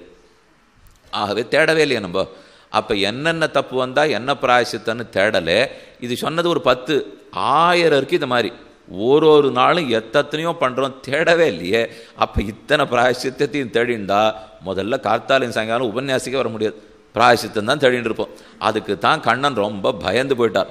பக்தி பண்ணணும்னு சொன்னால் அர்ஜுனன் பயப்படுறான். இப்போ கண்ணா பிராயசித்தம் நிறையா பண்ணால் தான் ஆரம்பிக்க முடியும் போல் இருக்கே, எத்தனை பிராயசித்தத்தை நான் போய் தேடுவேன், நடக்காது போல் இருக்கே. அந்த பயம் அவன் மனசில் வரட்டும்னு தான் கண்ணன் காத்துருந்தான். பயம் வந்துடுத்து. இப்போ சொல்கிறார், தமேவ சரணங்கச்ச சர்வபாவேன பாரத, அனைத்து பிராயசித்தத்தினுடைய ஸ்தானத்தில் என்னவை, பிராயசித்த ஸ்தானத்தில் எங்கிட்ட சரணம்னு சொல்லு, பிராயசித்தம் அத்தனையும் சேர்த்து என்ன உனக்கு பண்ணிவிடுமோ அதை நான் பண்ணி விட்டுடுறேன் என்னவர் ஏற்றுக்கொள்ளுகிறார். இந்த விஷயம் அர்ஜுனனுக்கு ரொம்ப பிடிச்சி போச்சுப்போ. இதுதான் சுவாமி எங்களுக்கு பிடிச்சது. 1000 திருநாமங்கள் சாஸ்திரநாமம் சொல்லி முடிக்கிறச்சே எல்லாத்த விட பார்வதி கேட்ட கேள்வி தான் எங்களுக்கு பிடிக்கும். கேனோபாயேன லகுனா விஷ்ணோர் நாம சஹசிரகம் பட்டதே பண்டிதைர் நித்தியம் ஸ்ரோதமிச்சாமியகம் பிரபோ. பிரபோ 1000க்கு சமமாக ஒன்று இருக்கான்னா அவர் தான் பண்ணுறேங்கிறாரே, பின்ன ஏன் வாண்டான்னு சொல்லணும். நாம் ஒருத்தருக்கு தொந்தரவு கொடுக்கறதுக்கு நமக்கு பிடிக்காது. ஒரு சுவாமி எல்லாம் நீங்கள் என்ன வேணுமோ கேளுங்கன்னு இருந்தாலும் தொந்தரவு பண்ணிட்டே இருக்க முடியுமா? 4 நாள் கேட்டோன்னா ஏன் கேட்டார்னு ஆகிடும். அதனால் அது வரைக்கும் ஏதோ நமக்குன்னு ஒரு மதிப்பு கொடுத்துருக்காளா, அந்த மதிப்போடு நடந்துன்னு விட்டுண்டோம் இல்லையோ. ஆனால் கண்ணன் விஷயம் நேர் எதிர். சின்ன விஷயத்துக்கு அவரிடத்துல போய் தான் கேட்கணும்னு எதிர்பார்த்துக்கிறார். என் பாட்டை நான் பார்த்துக்கிறேன்னு சொன்னால் அவருக்கு ஆகாது. எது வேணும்னாலும் கண்ணா தேவரீர் பண்ணுறீரா. ஏன் மற்ற பேருக்கு அது ஒரே வெறுப்பாக இருக்குது, ஆனால் கண்ணனுக்கு மட்டும் அது விருப்பாக இருக்குது தெரியுமோ? மற்ற பேருடைய சக்தியும் ஞானமும் அளவுக்கு உட்பட்டது. நாம் போய் ராத்திரி 1:15 மணிக்கு ஒருத்தரை தொந்தரவு பண்ணால் அவர் தூங்கினா தான் மறுநாள் காலத்தால் எழுந்திருக்க முடியும். அதனால தான் அவருக்கு தொந்தரவு பிடிக்கிறது இல்லை. நாம் திரும்ப போய் ஒருத்தர்கிட்ட உதவி கேட்டுருந்தா அவர்கிட்ட செல்வம் அளவுக்கு உட்பட்டது. அதனால தான் கேட்டுட்டே இருந்தால் அவருக்கு பிடிக்க மாட்டேங்கிறது. இந்த எந்த கஷ்டமும் பகவான்கிட்ட இல்லை. அவருக்கு ஏது ராத்திரி 1:15 பகல் 1:15, அவருக்கு ஏது அளவுபட்ட சக்தியும் அளவுபடாத ஞானமும் ஏதும் இல்லாதபடியால் எத்தனை பேர் எத்தனை தரம் எங்கெங்கே தொந்தரவு பண்ணாலும் அது அவருக்கு தொந்தரவாகவே இருக்கிறது இல்லை. இன்னும் பண்ணுறேன்றார். ஒரு குழந்தை தாயாரிடத்துல எல்லாத்தையும் சொல்லணும்னு அவள் எதிர்பார்ப்பாள். பள்ளிக்கூடத்துக்கு போயிட்டு வந்த உடனே ஆறானதான வச்சிருந்தாலும் சரி, ஒரு களத்துக்கு அடிச்சிருந்தாலும் சரி, ஒரு பந்து எங்கேயானு பட்டிருந்தாலும் சரி, இல்லை எங்கேயானு இந்த இடத்துல ஒரு சரங்கு வந்திருந்தாலும் சரி, என்னவா இருந்தாலும் எதுக்கு குளிச்சு விடுறதுலேருந்து பார்த்துட்டே இருக்கா தாயார். இது என்ன நமக்கு தெரியணும்ட்டு வயசான உடனே அது நின்றுபடுது. ஆனால் பகவத் விஷயத்தில் அது வயசானாலும் நிற்காது. நம்முடைய ஒன்னொன்னையும் சரண்யம் தெரிஞ்சுக்கணும்னு ஆசைப்படுறார். இவன் ஒரு சின்ன ஆசைவு கூட என்னன்று இருக்கக்கூடாது இல்லையே. அதனால தான் அவர் அனைத்தையும் வேணும்னு விருப்பப்படுறார். ஆக இந்த பெண் மத்தொருத்திக்கு சொல்கிறார், நாம் வறிய சாதனமான பக்தி யோகத்தெல்லாம் பற்றலை, அதுக்கு சமமாக கண்ணனையே பற்றினோம். அவனையே பற்றிவிட்டபடியால் அவர் பக்தி யோகம் பண்ண வேண்டிய காரியத்தை பண்ணிடுவார், பிராயசித்த கர்மங்கள் பண்ண வேண்டிய காரியத்தை பண்ணிடுவார். ஆகவே சுலபமாக பாப்பங்கள் ஒழிஞ்சு போகிறது. பெண்ணே நீ ஏன் கவலைப்படுற? இப்போ சமாதானம் வந்துடுச்சு. அப்போ வசிஷ்டரானா பக்திங்கிற சாதனத்தின் மூலம் பாபத்தை தொலைச்சிக்க போகிறார். ஆனால் நாம் அப்படி இல்லை, கண்ணன்கிற சாதனத்தின் மூலம் தொலைச்சிக்க போகிறோம். சரின்னு அவள் புரிஞ்சுண்டா. இப்போ கடைசியாக இவளுடைய முறை வந்துடுச்சு. இப்போ அவள் கேட்குற கேள்விக்கு தான் பதில் சொல்லியிருந்தா. இப்போ கடைசியாக தான் சொல்லி முடிச்சிட போகிறா. பெண்ணே நீ கேட்டதுக்கெல்லாம் நான் சொல்லியிருந்தேன், இப்போ எல்லாத்த விட ஒரு வசதி நான் சொல்லட்டுமா? பக்திங்கிற சாதனத்துக்கு தகுந்து கண்ணன் வச்சுட்டே, அப்போ கண்ணன் போக்கிடுவார்னு சொல்லணும் இல்லையோ? இப்போ இதில் வேறொரு கோணத்துலேருந்து பாரு. மருந்து சாப்பிட்டோம், போச்சு, வியாதி போச்சு, பால் சாப்பிட்றோம், பாயசம் பண்ணி சாப்பிட்டோம், திருக்கணவுது, அக்கார் அடிச்சல், கல்கண்டு பாத், என்னென்ன உண்டோ எல்லாம் சாப்பிட்டோம்.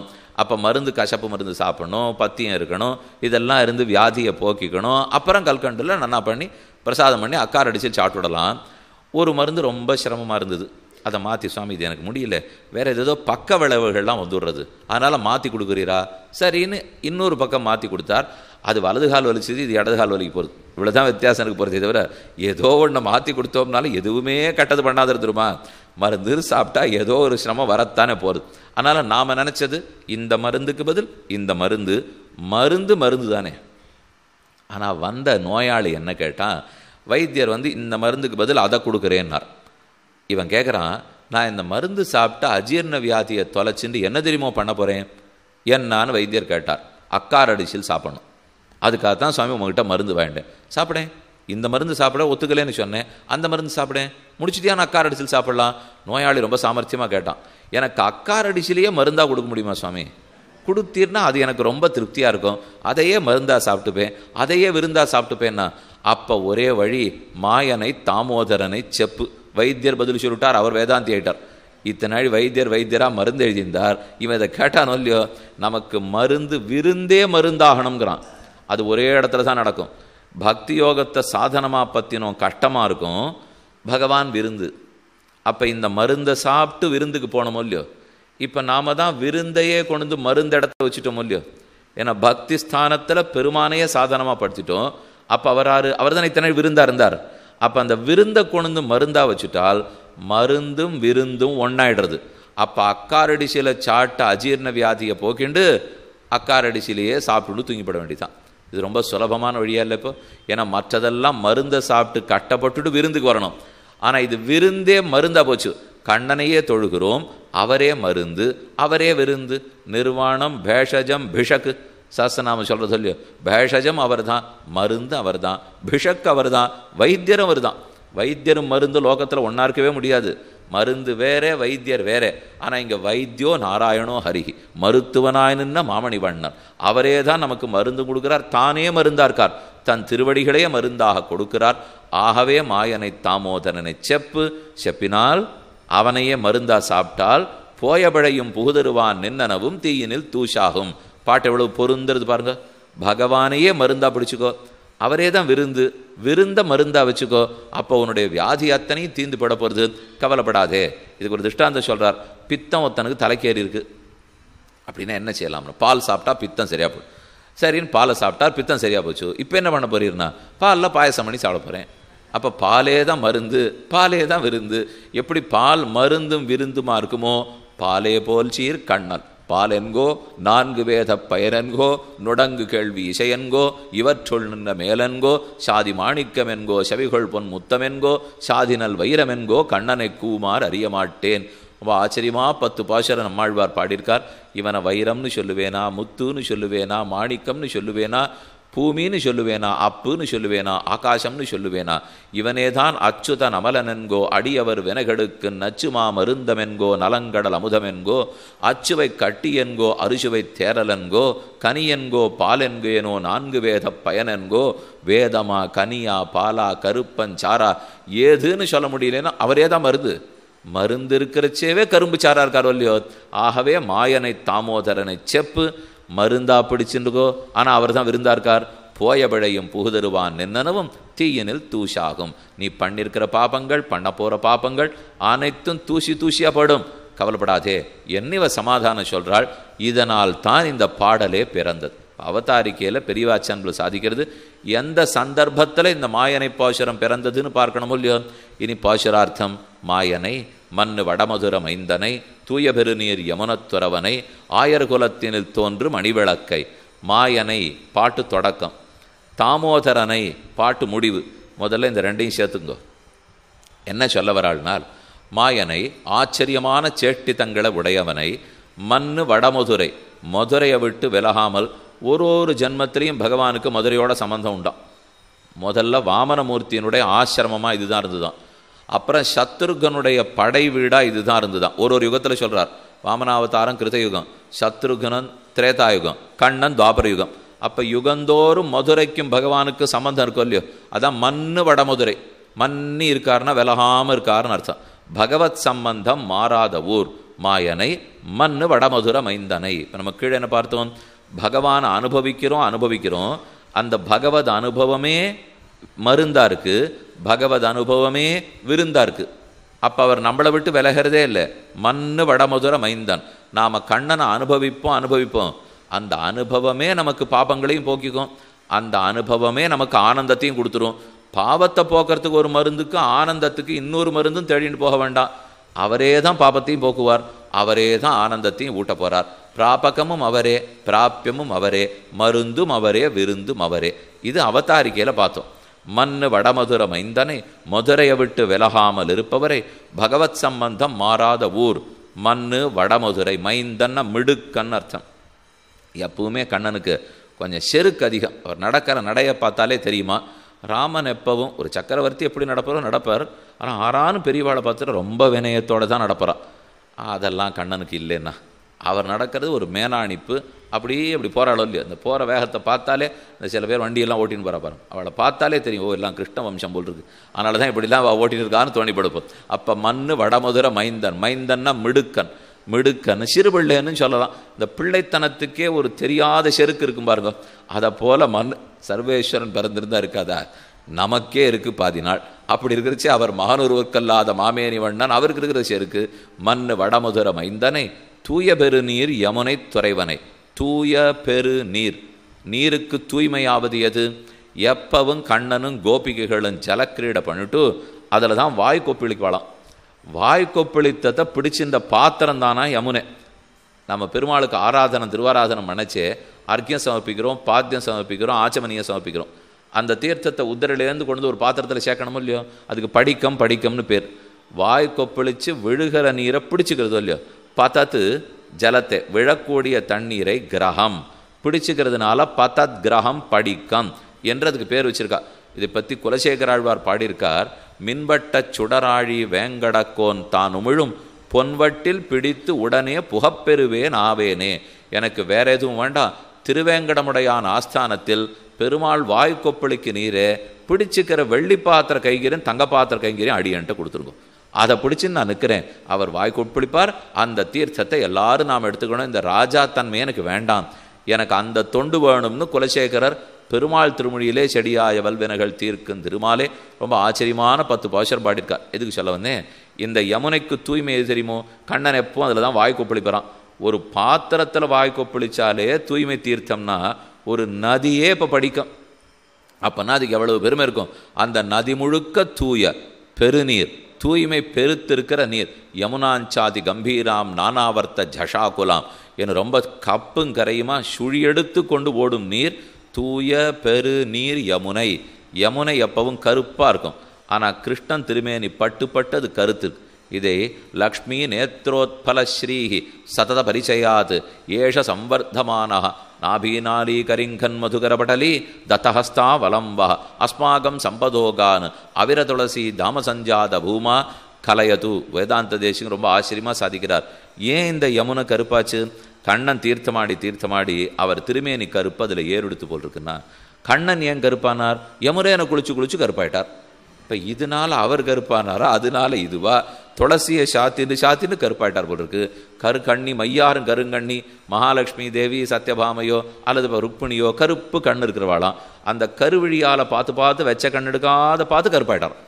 அப்போ கண்ணோட கருப்பு அவர் பேரில் ஏறெடுத்து, யமுனை ஆற்றின் கருப்பு ஏறெடுத்து, துளசி கருப்பு ஏறெடுத்து. இந்த கண்ணனுடைய கருப்பை நான் என்னன்னு சொல்லுவேன், அவ்வளவு கருப்பு. ஒருத்தர் கருப்பாக இருந்தால் கருப்புன்னு சொல்லுவோம், ரொம்ப கருப்பாக இருந்தால் கருப்புங்கிற மொழியும். அதை போல் அத்தனை கருப்பு போல் இருக்கு. அதனால தான் தூய பெருநீர் யமுனை துறைவனை. இந்த கருத்த யமுனை தெளிவாக இருக்குமா. கண்ணன் பட்டு தெளிந்த யமுனை தூய பெருநீர் யமுனை துறைவனை. யமுனை துறவன்னு பேர் வச்சுக்கிறதுல அவ்வளவு திருப்தியாக கண்ணனுக்கு. இதனால தான் நாதமுனிகள் வடதிசையில் கைங்கரியம் இருந்தார். ஸ்ரீமன் நாதமுனிகள் நம்மாழ்வாருடைய சிஷ்யர், வெகு காலத்துக்கு பின்னாடி அவதரித்தவர். இந்த ஆங்கில கணக்கின்படி 823, இப்போ 2013 இருக்கும், 823 தான் ஆச்சாரியர்களுடைய பரம்பரை தொடங்குறது. அந்த சுவாமி தனக்கு ஒரு பேரன் பிறக்க போகிறார், பிறந்தா யமுனைத்துறைவன்னு பேர் வைங்கோ அப்படின்னு சொல்லித்தான் அவர் தான் ஆள வந்தார். யாமுனாச்சாரியர் யத் பதாம்போருக தியான வித்வஸ்தா சேஷகல்மஷா வஸ்து தாம் உபயாத்தோகம் யாமுனேயம் நமாமித்தம்னு ராமானுஜரே தனியன் சாதிக்கிறார். அதனால் யமுனைத்துறைவருங்கிற பேர் ஆச்சாரியாளுக்கு அவ்வளவு பிடிக்கும். தூய பெருநீர் யமுனை துறைவனை ஆயர் குலத்தினில் தோன்றும் அணிவிளக்கை, ஆயர் குலம் ஆய்ப்பாடி குலம் கோபகுலம் தோன்றும் அணிவிளக்கு, அதில் பிறந்திருக்கிற அணிவிளக்கு, விளக்குன்னா அந்த குலத்துக்கு ஒளியூட்ட வந்தவர்னு அர்த்தம். வெங்கதிரோன் குலத்துக்கு ஒரு விளக்கு, சூரிய குலத்துக்கு விளக்கு ராமன், ஆயர் குலத்தினில் தோன்றும் அணிவிளக்கு சந்திர வம்சத்துக்கு விளக்கு கண்ணன், ஆயர் குலத்தினில் தோன்றும் அணிவிளக்கை தாயை குடல் விளக்கம் செய்த தாமோதரனை. யசோத வயிற்றில் இருந்தாரா? யசோத வயிறுன்னு சொன்ன என்ன, யசோதேன்னா தேவகி தான் பெத்தா, ஆனால் பெத்தாங்கிறதுக்குள்ளே இழந்துட்டா. அன்னைக்கு ராத்திரியே அவளுக்கு கிடைக்கலையே, கண்ணன் ராத்திரியை போட்டு கோகுலத்துக்கு போயிட்டாரோ இல்லையோ. அப்போ தாயை தேவகி தாயை குடல் விளக்கம் செய்த அவளை எல்லாரும் கொண்டாடுறாளாம். என்ன நோன்பு நோற்றாள்களோ இவனை பெற்ற வயிறுடையாள், இவ என்ன நோன்பு நோத்தி இந்த மகனை பெத்தாளோ, இப்படியெல்லாம் உபகாரியா இருக்காரே அப்படின்னு கண்ணனை பெத்த வயத்துக்கு எல்லாரும் பட்டம் கட்டி விழா எடுத்துட்டாலாம். அதான் தாயை குடல் விளக்கம். குடல் விளக்கம்னா பட்டம் வாங்கி கொடுத்த கண்ணன் அர்த்தம். தாயினுடைய குடலை எப்படி பெத்தாள்னு ஊர் கொண்டாடுற அளவுக்கு பண்ணிவிட்டாரே. குடல் விளக்கம் செய்த தாமோதரனை. தாமோதரனைன்னா கட்டுப்பட்டவரோ இல்லையோ, கையால் யசோதை கட்டி வைக்கிறா. அப்போ இடுப்பிலே தாம்பு கயிறு கட்டப்பட்டிருக்கு. உதரம்னா இந்த இடத்துக்கு பேர், வயிற்றுக்கும் இடைக்கும் நடுவில் இருக்கிற இடத்துக்கு உதரம்னு பேர்.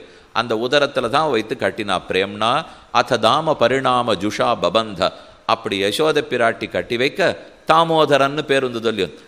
உதரத்தில் தாமத்தால் கட்டுப்பட்டவர் தாமோதரன்.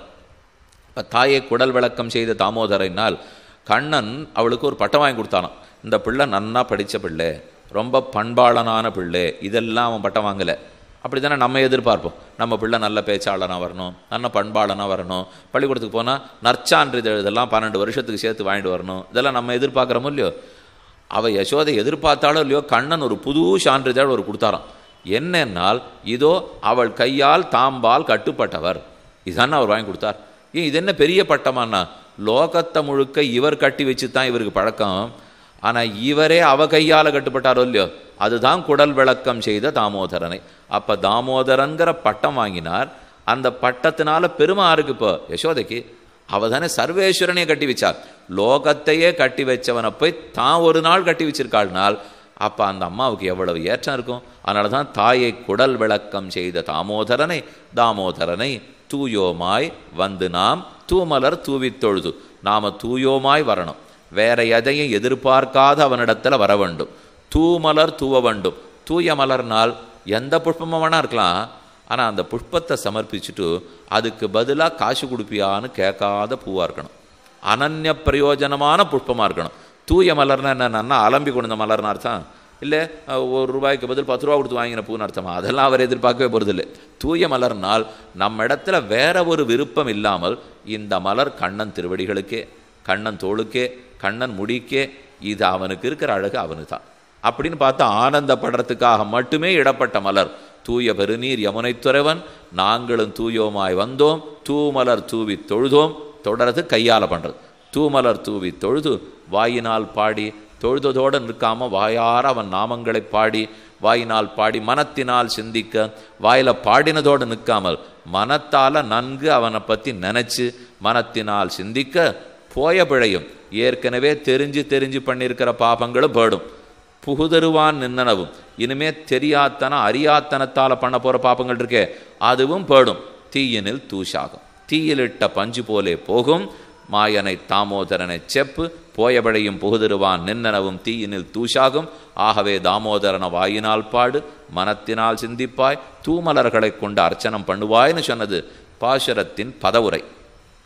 இனிமே ரொம்ப ஆச்சரியமான அர்த்தங்கள் பலது சாதிச்சிருக்கார். அதில் ஒரு சிலதை மட்டும் விண்ணப்பம் பண்ணுறேன். மாயனை தாமோதரனை, மாயன்னுட்டு ஆண்டாள் தொடங்கினது எங்கோ இருக்கிற பரவாசுதேவனை பற்றி பரரூபத்தை மாயன்னு சொன்னாள். சரி, அதையே நாம் அனுபவிப்போம். வைகுண்டேது பரேலோகே ஸ்ரீயாசார்த்தன் ஜெகத்பதி ஆஸ்தே விஷ்ணுர் அச்சிந்தியாத்மா பக்தைஹி பாகவதை சஹ என்னும் வைகுந்தநாதனுடைய மேன்மையை பேச போனாள். முடியாது. அதுக்கு எல்லையை நம்மால் தொட முடியாதுன்னு தெரிஞ்சுட்டு மாயனை தாமோதரனை என்ன சட்டுன்னு கீழே இறக்கி விட்டாப்போ, மாயனை ஆயர் குலத்தினில் தோன்றும் மணிவிளக்கை யமுனை துறவனை தாமோதரனை கொஞ்சம் அங்கொன்றும் இன்றொன்றுமா சப்தங்கள் எடுக்கணும். எடுத்தால் என்ன அர்த்தம் கிடைக்கும்? மாயனைனா வைகுந்தநாதனை சொன்னால் அந்த மேன்மை நம்மால் பேச முடியாது. சரி, எளிமையை பேசுவோம். நேர தாமோதரனைன்னு எளிமையை சொன்னால் அப்போ தான் புரிஞ்சுது. எப்படி பரவாசுதேவனுடைய மேன்மையை நம்மால் தொட முடியாதோ, எல்லையை பார்க்க முடியாதோ, அதை போல கண்ணனுடைய எளிமையின் எல்லையும் நம்மால் பார்க்க முடியாது.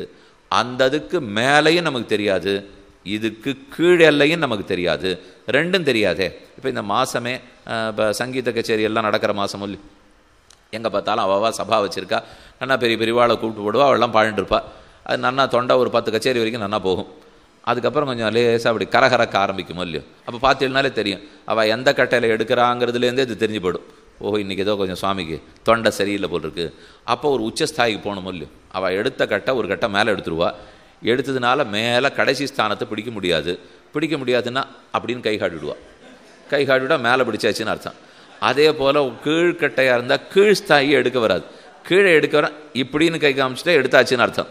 அப்படின்னா கீழையும் தொட முடியாது, மேலையும் தொட முடியாது. இதை பார்க்கச்சேலாம் என்ன தெரியுமோ தோணும், ஓ இதுதான் ஆண்டாள் பரவாசுதேவனுடைய மேலல்லையும் தொட முடியாது, கண்ணனுடைய கீழல்லையும் தொட முடியாதுனாலும் இல்லையோ. கண்ணனுக்கு எவ்வளவு எளிமையோ அதை நம்மால் பேச முடியாது. ஒரு பெண்ணு யசோதை கட்டி வச்சு சர்வேஸ்வரன் அடிபடுவரா? கேள்விப்பட்டதில்லையே. லோகத்தை முழுக்க அவர் பத்ரன், அவர் கட்டி வச்சிருக்கார். கூறத்தாழ்வான் ரொம்ப ஆச்சரியமாக சாதிக்கிறார். உன்னை நம்பி என் சம்சாரக்கட்டு அறுபட போகிறதுன்னு எதிர்பார்த்துட்டு இருக்கேன். நீ அந்த பெண்ணு கட்டுக்குள்ளே நீ அகப்பட்டிருக்கியாமே, என்னை என்னைக்கு நீ என் சம்சாரத்திலேருந்து அறுக்க போகிறாய்? இதுவோ நடக்குமா அப்படின்னு கூறத்தாழ்வான் அதிமானுஷ்தவத்தில் விசாரிக்கிறார். நிச்சயம் நடக்கும். என்ன வித்தியாசம்னால் அவரும் கட்டுப்படுறார், நாமும் கட்டுப்படுறோம். ஆனால் நாம் கட்டுப்படுறோன்னு நினச்சா ஒன்றும் கிடைக்காது, அவர் கட்டுப்படுறாருன்னு நினச்சா மோட்சம் கிடைக்கிது. இவ்வளோதான் வித்தியாசம். கட்டுப்படுறதுல 2 பேரும் சமம். நாமும் சம்சாரத்தில் கட்டுப்பட்டிருக்கோம், அவரும் யசோதகையால் தாம்பில் கட்டுப்பட்டிருக்கார். அப்போ 2 பேரும் கட்டுப்பட்டிருக்கோம். ஆனால் வைதர்மம் என்ன? இது சாதர்மியம். வைதர்மியம்னால் அவர் கட்ட நினச்சா நம்ம கட்டு விலகி போகிறது, நம்ம கட்ட நினச்சா இன்னும் கட்டு இருகிறது. இது அவருக்கு நமக்கு வித்தியாசம். அதனால தான் மாயனைன்னு எங்கேயோ பரத்வத்தை பேச முடியாதுன்னுட்டு சௌலபியத்தை சொல்ல பார்த்து அதுவும் பேச முடியாதுன்னுட்டு மாற்றினுட்டாப்போ. பரவாசுதேவன் சொன்னேனே, அவர் தானே அவதரிச்சிருக்கார். மண்ணு வடமதுர மைந்தனை, மாயனை மண்ணு வடமதுர மைந்தனை. அப்போ இப்படி வச்சுப்போம், பரவாசுதேவனுடைய சௌலபியத்தை சொல்கிறேங்கிறாள். கண்ணனுடைய எளிமையை பேச முடியாது, பரவாசுதேவனுடைய மேன்மையை பேச முடியாது, 2 நம்மால் தொட முடியாது. அப்போ இப்படி வேணா ஒன்று செய்யுமா சுவாமி? பரவாசுதேவன் கிருஷ்ணனை அவதரிச்சிருக்கிறச்சே ஒரு எளிமை காமிச்சிருப்பாரோ இல்லையோ, அதை சொன்னால் என்ன? இப்போ சுவாமி இவர் ஒரு சிறந்த குத்துச்சண்டை வீரர், ஆனால் அவருக்கும் ஏதோ கொஞ்சம் பாட்டு தெரியும். இவர் சிறந்த பாடகர், அவர் கொஞ்சம் குத்துச்சண்டை போடுவார் இப்படின்னு வச்சுப்போம். இந்த குத்துச்சண்டை வீரருடைய குத்துச்சண்டை மகாத்மியத்தை 2 பக்கம் எழுது, என்னால் முடியாது சுவாமி. இந்த பாடகருடைய இப்போ குத்துச்சண்டை வீரருடைய பாட்டு மகாத்மியத்தை 2 பக்கம் அவரை பற்றி எழுது, பாடகரது பாட்டை பற்றி எழுதுனால என்னால் முடியாது. குத்துச்சண்டை வீரருடைய குத்துச்சண்டை எழுதுனால என்னால் முடியாது. நான் வேணா ஒன்று செய்கிறேன் சுவாமி, பாடகர் எப்படி குத்தி சண்டை போடுவார்னு வேணா எழுதுறேன். ஏன்னா அது கொஞ்சம் சுமாராக தெரியுமோ இல்லையா அவருக்கு, அதனால் அத்தவனா எழுதுறேன் அப்படின்னு ஒரு சுவாமி ஒத்துண்டா போல தான் இருக்குது. பரவாசுதேவனுடைய மேன்மை எழுத முடியாது, கிருஷ்ணனுடைய எளிமையை எழுத முடியாது, பரவாசுதேவனுடைய எளிமையை வேணா எழுதுறேன். அப்படின்னா அவதார சௌலபியம்னு அர்த்தம். எங்கோ இருக்கும் பகவான் தாழ விட்டு கொண்டு கீழே வந்து திருவவதாரம் பண்ணினாரோ இல்லையோ, அதனால் சொல்லலாம். கிருஷ்ணாவதாரம்னு சொன்னால் ஒரு ஊருக்காக தன்னை கொடுத்த அவதாரம். ஆனால் வைகுந்தம் ஒரு நாட்டுக்காக தன்னை கொடுத்தது. வைகுந்த நாட்டுக்கே தன்னை கொடுத்துருக்கார். ஆனால் இங்கே ஓர் ஊருக்கு மட்டும்தானே கொடுத்தார். ஆகவே மாயனை மாயனை மண்ணு வடமதுர மைந்தனை. என்ன ஆச்சரியம், என்ன ஆச்சரியம்! பிறக்கும் போதே ஒன்று நடந்தது இல்லையோ, அந்த பிறந்த போது ஆச்சரியத்தை சொல்லுகிறார். ஜாதோசி தேவதேவேஷ சங்க சக்கர கதாதர. ஜாதோசி தேவகியும் வசுதேவரும் பார்த்து கண்ணனை சேவிக்கிறார். தம் அத்புதம் பாலகம் அம்புஜேக்ஷணம் வசுதேவ ஐக்ஷதன்னு பாகவதத்தில் ஸ்லோகம். இது விஷ்ணு புராண ஸ்லோகம். ஜாதோசி பிறந்திருக்கிறீர், தேவதேவேஷ தேவதேவனான பெருமானே கீழே பிறந்திருக்கிறீர், சங்க சக்கர கதாதர. சங்கத்தையும் சக்கரத்தையும் தரித்து கொண்டிருப்பவரே நீர் பிறந்தீர் எத்திரம். அப்பேற்பட்டவரா இங்கே பிறந்தீர். எப்பவுமே ஒருத்தரை பற்றி சொல்கிறச்சே அவர் பெரியவர்னு சொல்லி எளிமையாக இருக்காருன்னா தான் பெருமையை ஒத்துப்பா. நான் எளியவனாகவே இருக்கிறவன் எளியவனாக இருக்கிறேன்னா யார் கொண்டாட போகிறா சொல்லுங்கள். இப்போ யாரான ஒரு மந்திரிக்கு திடீர்னு புகைப்படம் வரணும்னு ஆசை. அதனால் எங்கேயோ ரொம்ப கஷ்டப்படுறவாள்லாம் வாழற இடத்துக்கு போனார். அவரே தொடப்பத்தை வாங்கிட்டு பெருக்கினார். அங்கே இருக்கிற குழந்தைகளுக்கெல்லாம் குளிப்பாட்டி விட்டார், எண்ணெய் தேய்ச்சி விட்டார், புது சொக்கா எல்லாம் போட்டு விட்டார். அவளுக்கு வேண்டிய லட்டு கிட்டு என்னென்ன உண்டோ எல்லாம் கொடுத்தார். கொடுத்த உடனே மறுநாள் காலத்தால் பெருசு அவர் படம் வந்துடுச்சு. அங்கேயே நித்தியம் பெருக்கின்னு இருக்கிறவா இருக்காளோ இல்லையோ, அவளுக்கு ரொம்ப வருத்தம். நாங்கள் தினமும் பெருக்கிறோம், எங்கள் படம் வர்றதே இல்லை. அவர் என்ன ஒரு நாள் வெள்ளி தொடப்பத்தால் பெருக்கிட்டு போனார், அதுக்கு போய் அவர் படம் வருதேன்னா. ஆமாம் சுவாமி, எளிமைன்னு சொன்னாலும் பெரியவனுடைய எளிமைக்கு தான் மதிப்பு தெரியுமோ. எளியவனுடைய எளிமையை ஒத்துரு மதிக்க மாட்டா. பெரியவனுடைய பெருமை தெரியவே தெரியாது, அது என்னன்னு நமக்கு தெரியாது. எளியவனுக்கு அப்போ பெரியவன் எளியவனாக வரணும், அப்போ தானே லோகத்தில் மதிக்கும். அதுக்காகத்தான் ஆண்டாள் வைகுந்தநாதன் கண்ணனாக பிறந்தான். கண்ணனாக பிறந்தான்னு சொன்னால் எளிமை தெரியுது. எளிமை தெரிஞ்சால் எங்களுக்கு தான் எளிமை இருக்குது. நாங்களும் திருடியிருக்கோம், நாங்களும் பொய் சொல்லியிருக்கோம், எத்தனையோ பண்ணியிருக்கோம். அப்போ அதை போல் பரவாசுதேவன்னா எளிமையோடு வந்திருக்கார். அப்போ அங்கு வைத்து இங்கு பிறந்தார். அங்கு இருக்கக்கூடிய பெருமான் இங்கு வந்தார். என்ன எத்திரம் எத்திரம்.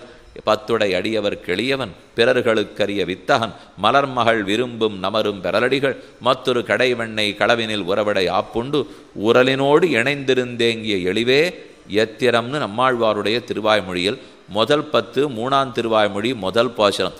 எத்திரம்னா என்னான்னு சொல்லுவேன், இந்த திறம் பிரகாரத்தை என்னவென்று சொல்லுவேன் என்று ஆழ்வாரும் ஆச்சரியப்பட்டார். இப்படி போய் திருடணுமா, அதுவும் தம் வீட்டுது போராதுன்னு புறத்தியார் வீட்டில் திருடணுமா, திருட்டுத்தனம் வெளிப்படும்படிக்கு திருடணுமா, ஒரு நாள் இல்லாத பரநாள் திருடணுமா, திருட்டு சிக்கிண்டு கட்டுப்படணுமா, அடிப்படணுமா, நீ என்ன அடிக்கிறியான்னு காத்துன்னு வேற இருக்கணுமா. ஏன்னா கண்ணன் அவதரித்ததே நம்ம திருட்டு வெளிப்படணுங்கிறதுக்காக. என்னைக்கான ஒரு நாள் ஆறான் இவரை பிரிக்க மாட்டாளோ, ஆனால் திருடனவாள்லாம் ஷவடு இல்லாத திருடணும் இல்லையோ. ஆனால் கண்ணன் சாப்பிட்டு முடித்த வெண்ணெய் இங்கெல்லாம் பூசி போகிறான். ஆனால் தோள்பட்டையில் பூசிண்டு வாயிலெல்லாம் பூசிண்டு யாருக்கான்னு தெரியாத படுத்துன்னா கண்டுபிடிச்சி உடனே அடிபடணும் மொத்துப்படணும் இல்லையோ. அப்போ அதுலேருந்தே தெரியுது இவர் நன்னா ஆகப்படணுங்கிறதுக்காக பிறந்திருக்கார் சுவாமி. பரவாசுதேவன் சௌலபியத்தை காட்டி வந்தான் இயத்திரன் என்று மோகங்கதரானார். மேலே ஜாத்தோசி நீ பிறந்திருக்கிறாய். இப்போ என்ன வசுதேவர் கண்ணனை சேவிச்சாரோ இல்லையோ, எதற்காக சேவிக்கிறார்? இந்த அமானுஷ்யமான ரூபத்தை மாச்சுக்கோ, சங்க சக்கரத்தோட எழுந்தருள் இருக்கிறீர், செய்தி போனால் கம்சன் உடனே கோவிச்சு நடுவான். ஆகவே உபசம்ஹர விஸ்வாத்மன்னு ரூபமேதது அலௌகிகம், உன்னுடைய ரூபத்தை மறைத்துக்கொள்னு அவர் சொல்லணும். ரூபத்தை மறைச்சுனுட்டா சாமானிய மனுஷ குழந்தையாட்டம் பிறந்துனுட்டா அப்போ ஒருத்தருக்கும் தெரியாது இல்லையோ. இதை சொல்ல வேண்டியவர் என்ன பண்ணுறார், சட்டுன்னு அப்படி சொல்லலை. ஜாத்தோசி தேவதேவேஷ சங்க சக்கர கதாதர, ஏ தேவதேவனே சங்க சக்கரத்தை கையில் பிடிச்சவனே நீ பிறந்திருக்கிறாய் அப்படின்னு சொல்லிட்டு உபசம்ஹர அந்த வடிவத்தை நீ மறைத்துக்கொள். பெரியவாச்சான்கள் கேட்டுக்கிறார், வடிவத்தை மறைச்சுக்கோன்னு சொன்ன போறாதோ, இது எதுக்கு சுவாமி பழங்காதே? இப்போ தேவதேவேசனே சங்க சக்கரங்களை பிடித்தவனே நீ பிறந்திருக்கிறாய், ஆகவே இப்போ நீ மறைச்சுக்கோன்னா எதுக்குன்னால் இந்த ஸ்லோகத்தை இன்னைக்கு எழுதி வச்சுட்டா தான் நாளைக்கு அசைக்க மாட்டாத கல்வெட்டாக இருக்குமா. இப்போ ஸ்லோகத்தை வசுதேவர் சொல்லிட்டார், விஷ்ணு புராணத்தில் ஸ்லோகத்தை எழுதியாச்சு. ஒரு வேளை உபசம்ஹர விஸ்வாத்மன்னு மட்டும் சொல்லியிருந்தார்னு வச்சுங்க, ரூபத்தை மறைத்துக்கொள்னு மட்டும் சொல்லியிருந்தால், ஒருவேளை முதல்ல இருக்க வேண்டியதை சொல்லாமல் விட்டுருந்தா அப்போ பரவாசுதேவன் கண்ணனா பிறந்தான்னு காலப்போக்கில் மறைஞ்சு போனாலும் போயிடுமா. இது கண்ணனே பிரதிஜை பண்ணால் கூட நாளைக்கு ஒருவேளை கண்ணனே இன்னொரு கீதை 2 அப்படின்னு ஒன்று பாடி, ஏற்கனவே கீதை 1 பாடியிருக்கார், இப்போ கீதை 2ன்னு ஒன்று பாடி நான் வெறும் பிள்ளைதான்னு சொல்லிட்டாருனா அப்போ பிடிச்சி பாடோ இல்லையோ. உங்கள் தாப்பனார் என்ன சொல்லியிருக்கார் பார், தேவதேவேசனே சங்க சக்கரங்களை பிடித்தவனே இதெல்லாம் வேணும்னு சொல்லிக்கிறது. இப்போ பிரமாணம் பண்ணுறதுக்காக நீ தான் பரவாசுதேவன், நீ தான் வைகுந்தநாதன், அப்படி இருக்கிற நீர் கீழே பிறந்திருக்கீர். அது அப்பப்போ நம்ம ஒருத்தர்கிட்ட ஏதானு பேச்சுவார்த்தையில் இந்த மாதிரி இடம் கொடுப்பீளா, இந்த இடத்துக்கு எங்களுக்கு நன் கூட கொடுப்பீளான்னு கேட்டுக்கிறோன்னு வச்சுங்க, அவர் தரேன்னு சொல்லிடுவார். ஆனால் அதுக்கு குறைச்ச யார் பேரில் இதுக்கு ரசீது போடணும், திரும்ப ஒன்று கேட்பா. ஒன்று இவர் ரசீதெல்லாம் போடவே போகிறது இல்லை இவர். ஆனால் இவர் எதுக்கு கேட்குறாருன்னா, அது எவ்வளவுன்னு ரசீது போடணும், உங்கள் முழு பேர் என்ன, அவர் பேரே இவருக்கு தெரியாது. அதனால் இவர் கேட்டு உங்கள் முழு பேர் என்ன, அது எத்தனை ரூபாய்க்கு போடணும்னா இத்தனை ரூபான்னு இது வரைக்கும் அவர் சொல்லலை. ஆனால் இவர் காசை இவர் 10,000 கொடுக்க போகிறாரா 20,000 கொடுக்க போகிறாரா, அதனால் எத்தனை ரூபாய்க்கு போட்டு வைக்கட்டும், இதெல்லாம் வேணும்னு வார்த்தையை வாங்கிக்கிறதுக்காக. அதை போல வசுதேவர் சொல்றார், ஜாதோசி தேவதேவேஷ சங்கச்சக்கர கதாதர வைகுந்தநாதனே. வைகுந்தநாதன் அடையாளம் வேணும் இல்லையோ, சங்கச்சக்கரத்தோடு இருக்கிறவனே. அப்போ போகிறதுக்கே வழி இல்லைன்னு அர்த்தம். சங்கச்சக்கரத்தோடு இருக்கீர், வைகுந்தநாதன் தேவதேவேசன் வந்து பிறந்திருக்கீர், நீர் இப்போ உம்ம உருவத்தை மறைத்து கொள்ள வேண்டும்.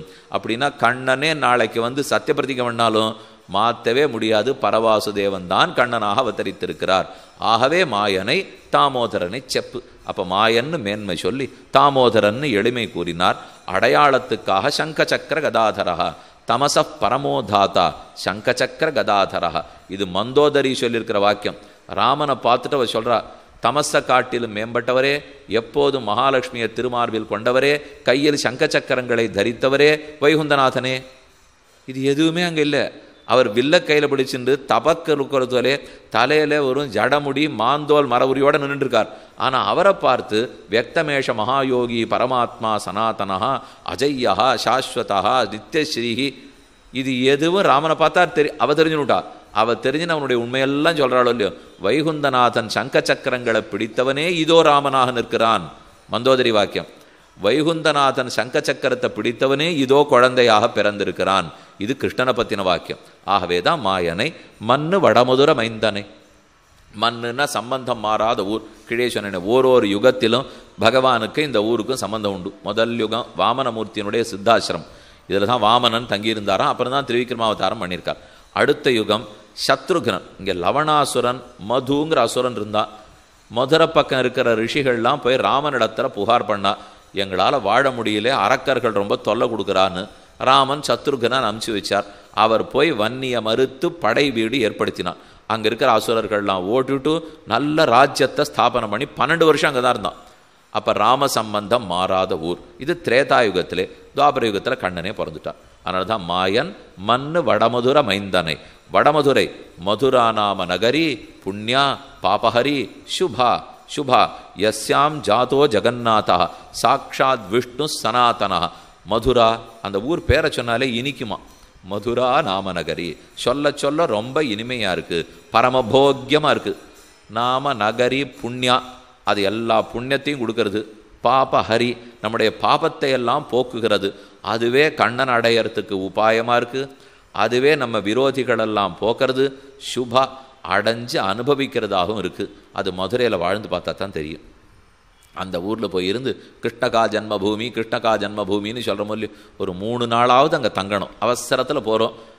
பிருந்தாவன யாத்திரை போகிறச்சே 1.5 நாள் மதுரா கோகுல் அப்படின்னு போட்டிருப்பா. போன உடனே மதுரை கிருஷ்ண ஜன்மபூமியை சேவை பண்ணிப்பா. பக்கத்தில் போனால் யமுனையில் குளிச்சுக்கலாம். கேசி காட்டு அங்கேயே காட்டுவிடுவா. இதுதான் காளிய தமன், காளிங்க தமனை நடந்த இடம். பிருந்தாவனத்தில் போனால் ஒரு 2 இடம் எங்கேயோ அழைச்சின்னு போவா. ராசக்கிரீடா நடந்த இடம் அவ்வளோதான். கோகுலம், நயா கோகுல், புராணோ கோகுல் எல்லாம் 1.5 நாள். இது கோவர்தனத்துக்குள்ளே போனாலே 1.5 நாளுக்கு இருக்குது. காமியவனத்தில் போனாலே 1.5 நாளுக்கு இருக்குது. அவ்வளோலாம் போகவே மாட்டோம். அவசரத்தில் போய்ட்டு அப்படி இல்லாமல் ஒரு 7 நாள் 10 நாள் பிருந்தாவனத்தில் தங்கணும். ஒரு நாள் ஒரு இடத்துக்கு போகணும். ஒரு 2 நாள் பிருந்தாவனம், 1.5 நாள் கோவர்தனம், ஒரு நாள் கோகுலத்துக்கு போகணும், ஒரு நாள் மதுரா முழுக்க சுற்றி போய் சேவிச்சுட்டு வரணும். அப்படியே ஒரு இடமா போனால் தான் எத்தனை இடங்கள் பாகவதத்திலையும் பெரியாழ்வார் பாசுரத்திலையும் சொல்லியிருக்கிற அத்தனை இடங்கள் அங்கே உண்டு. அது பாபங்களை போக்கும் மதுரமான ஊர். ரொம்ப பிராபியமாக அனுபவிக்கத்தக்கதாக இருக்கும். புண்ணியா பாபஹரி சுபா. சுபம் பிராபியம். ஆகவே புண்ணியா பாபஹரி சுபா யஸ்யாம் ஜாதோ ஜெகநாதா. ஜெகநாதன் இந்த பெருமாளுக்கு என்ன தெரியுமோ பெருமை? மதுரைக்கு பெருமை கண்ணன் பிறந்ததுனால இல்லையா, கண்ணனுக்கு பெருமை மதுரையில் பிறந்ததுனாலையா. அப்படின்னா அந்த ஊருக்கு எவ்வளோ ஏற்றம் இருக்கணும். மதுராங்கிறதுல கண்ணன் வந்து எனக்கு கொஞ்சம் பெருமை குறைஞ்சிருக்கு, அந்த ஊரில் வேணா பிறந்து நான் சம்பாதிச்சுக்கிட்டோமா அப்படின்னு நினைக்கிற அளவுக்கு இந்த ஊரில் பிறந்தானாம். யஸ்யாம் ஜாதா, பிறந்தபடியால் ஏற்றம். ஜெகநாதா, ஜகத்துக்கே நாதனாய் ஜகத்துக்கே நல்லது பண்ணணுங்கிறதுக்காகத்தான் இந்த ஊர்லேயே பிறந்தார். யஸ்யாம் ஜாதோ ஜெகநாதா விஷ்ணு சனாதனா. விஷ்ணுனா எல்லா எங்கும் நீக்கமர நிறைந்திருப்பவர். இந்த ஒரு இடத்துல சின்னவராக வந்து பிறந்திருக்காரு. இவ்வளவு சின்ன குழந்தையா, முக்த சிசு, ஒன்றும் தெரியாத குழந்தையா இருக்காரு. விஷ்ணு சாமானியன் இல்லை, அனைத்திடத்திலையும் வியாபிச்சிருக்கிறவர் சிறு குழந்தையா பிறந்திருக்கார். சனாதனஹா, நித்தியனான பெருமான் ஆசிரித்தர்களுக்காக வந்து பிறந்தான்னு தெரியறது. மாயனை மண்ணு வடமதுர மைந்தனை. மைந்தனை, மைந்தன்னா மிடுக்கன்னு அர்த்தம். எவ்வளவு மிடுக்கு! இவர் பிறந்த மிடுக்கு உடனே அப்பா காலில் இருந்த தாயார் காலில் இருந்த விலங்கெல்லாம் வெடிச்சு படுத்தே. ஒரு பிள்ளை தான் கையால் போய் விலங்க வெட்டுறது எப்படி? பிறந்த சத்தம் கேட்டே விலங்கு வெடிச்சு போச்சுன்னா சுவாமி நிஜமாவே ஒரு சக்திசாலி சுவாமி. ஏன்னா அவதரித்தார். அவதரித்த உடனே தந்தகாலில் விலங்கர வந்து தோன்றிய தோன்றல், தந்தகாலில் பெருவிலங்கு தாழவிழ நள்ளிருக்கண் வந்தவெந்தைன்னு போஷம். அதனால் அவருக்கு இருக்கிற மெடுக்கு தந்தை காலில் இருக்கும் விலங்கை வெட்டி விட்டான். இதுக்கு ரொம்ப ஆச்சரியமாக சாதித்தார். அவன் பிறந்தான்னு நாம் நினைக்கணும் இல்லையோ?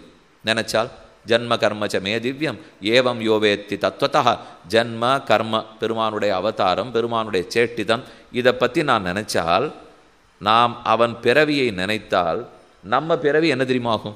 பகவான் பிறந்தான் நினைக்கிறோம். நம்முடைய பிறவி எது? மாறி மாறி பிறந்துட்டே இருக்கும் இல்லையோ, பல ஜென்மங்கள். அவன் பிறந்தான் நினைத்தால் நம்முடைய பிறவி அவன் தந்தகாலில் விலங்கு பட்டது படும்னு வியாக்கியானம். அப்படின்னா தந்தகாலில் விலங்கு என்ன பட்டது? வெடிச்சு செதறி போச்சு, உடஞ்சி போச்சு இல்லையோ. அவன் பிறந்தான்னு நாம் நினச்சா இனிமேல் நம்ம பிறவியும் வெடிச்சு போயிடும், செதறி போயிடுங்கிறார். நாம் பிறந்தோம் நினச்சா இன்னொரு தரம் பிறந்துருவோம். அவன் பிறந்தான்னு நினச்சா பிறவி நின்று போகிறது. அதனால தான் அவனுடைய பிறவியை நினைக்க வேண்டும். பிறந்தான் மிடுக்கன் பெருமான், அல்லது பிள்ளைன்னு சொல்லலாம். திருவவதரித்தார். பெருமானுக்கு கொஞ்சம் வயசாக இருந்தால் கூட ஆண்டாளுக்கு நல்லது பண்ணிட்டோம், நம்மாழ்வாருக்கு நல்லது பண்ணிட்டோம்னா, நமக்கு ஒருத்தருக்கு வேண்டி வாளுக்கு நல்லது பண்ணோம்னாலே ஒரு 2 வயசு குறைஞ்சாப்புல இருக்காது? வயசு தான் ஆயிடுத்து, இருந்தாலும் கொஞ்சம் குறைஞ்சாப்புல இருக்கா, கொஞ்சம் புது தெம்பா இருக்காதா? உற்சாகத்தோடு இருப்போம் இல்லையோ? அதை போல மாயனை மண்ணு வடமதுர மைந்தனை, எங்கேயோ இருக்கிற பெருமாள் கீழே ஜகத்துக்காக அவதரிச்சாரோ இல்லையோ, இந்த சாமானிய குழந்தைகளுக்கு நல்லது பண்ண போகிறோன்னு பெருமாளுக்கு ரொம்ப ஆனந்தமா. அதனால ரொம்ப வயசான வைகுந்தநாதன் இப்போ இளையவராக போயிட்டாராம். அதனால தான் மைந்தனைங்கிறார். மாயனைன்னு சொன்னால் பரவாசுதேவன், மைந்தனைன்னு சொன்னால் வயசு குறைஞ்சிருக்கு போல் இருக்கு சுவாமி. ஆடை அலங்காரம்லாம் பார்த்தா ஒரு 50 வயசுக்காரர் பண்ணிக்கிறாப்புல இல்லையே. இவர் பண்ணிட்டு போகிறது பார்த்தா 20 வயசுக்கு போல தான் இருக்குது. நிறையா நம்ம போட்டுக்கிற ஆபரணங்களாக இருக்கட்டும், உடுத்திக்கிற புடவை வேட்டியாக இருக்கட்டும், உட்கார்றதா இருக்கட்டும், பேசுகிறதா இருக்கட்டும், வயசுக்கு தகுந்து நடந்துக்கணும். அப்படி இல்லைன்னு வச்சுங்க, இன்னும் இந்த மாதிரி நடந்துக்கிறாளேன்னு பார்த்தாலே கொஞ்சம் விகாரமாக தெரிஞ்சு போடும். எதுக்கு இப்போ இன்னென்ன மாதிரி தான் புடவை, இன்னென்ன மாதிரி தான் வேட்டி, இன்னென்ன மாதிரி ஆபரணம்னா நன்னா இருக்கும். அது சின்ன குழந்தைகள்லாம் போகிறதுக்கு அதுக்கப்புறம் நம்ம போண்டோம்னா, அவள் சின்ன குழந்தை எது பண்ணாலும் நல்லா இருக்கும். அதையே வயசானப்புறம் பண்ணால் நல்லா இருக்குமா? 2 வயசு குழந்தை ஏதோ வீட்டில் பாதுஷா பண்ணி வச்சுருக்கா, திருடி சாப்பிட்டா நல்லாயிருக்கும். நான் 25 வயசுக்கு பண்ணேன்னா நன்னா இருக்காதோ இல்லையோ? போய் அந்த வயசுக்கு சொன்னால் நல்லாயிருக்கும், திருடுறதை அப்போ பண்ணால் நல்லாயிருக்கும். அதனாலே கண்ணன் இப்போ இளையவராயிட்டாராம். நாம் மதுரா நகரத்தில் பிறந்து இங்கே இருக்கிற மொத்த பேருக்கு நல்லது பண்ணுவோங்கிறதுல வயசு அவருக்கு குறைஞ்சி போச்சான். அதனால மண்ணு வடமதுர மைந்தனை, மைந்தனை தூய பெருநீர் யமுனை துறைவனை. இது பெரும் நீர், தூய பெருநீர். இங்கே பெருநீர் எதுக்கு தெரியுமோ? அவர் பரவாசுதேவன் தானே கீழ்லோகத்துக்கு இறங்கி வந்திருக்கார். அவர் வரச்சே தங்கிட்ட இருக்கிற எல்லாத்தையும் எடுத்துன்னு தான் வருவாராம். அதனால விரஜையை கொண்டு இங்கே ஓட விட்டுட்டார் போல் இருக்குங்கிறார். வைகுந்தத்துக்கு வெளியில் இருக்கிறதுக்கு விரஜா நதின்னு பேர். விரஜா நதியை தாண்டித்தான் நம்ம மோட்சத்தை அடையிறோம். விரஜா நதிக்கு இப்பால் பிராகிருத பூமி, விரஜா நதிக்கு அப்பால் அப்ராகிருத பூமி. அப்போ அங்கே இருக்கிற விரஜையை கீழே கொண்டு ஓட விட்டுட்டாராம். அதுதான் தூய பெருநீர் யமுனை துறைவனை. இப்பவும் பேச்சுண்டு. காவேரி விரஜாசேயம் வைகுண்டம் ரங்கமந்திரம் ச வாசுதேவோ ரங்கேஷா பிரத்யக்ஷம் பரமம் பதம். பூலோக வைகுண்டம்னு ஸ்ரீரங்கத்தை சொல்கிற போல்லையோ, அந்த பரவாசுதேவன் தான் ரங்கநாதன். அங்கே பரமபதமான பூமி வைகுண்ட பூமி தான் ஸ்ரீரங்கம். அங்கே இருக்கிற விரஜை தான் இங்கு காவிரி என்று தான் திரும்ப திரும்ப பெரியோர்கள் சொல்லியிருக்கா. அப்போ காவிரி விரஜை, யமுனை விரஜை, கங்கையே விரஜை. விரஜா ரஜோகுணத்தை அவள் வளர விடமாட்டாள். ஆகவே தூய பெருநீர் யமுனை துறைவனை. பெருநீர் இது ரொம்ப பெரிய நீர், தூய பெருநீர்.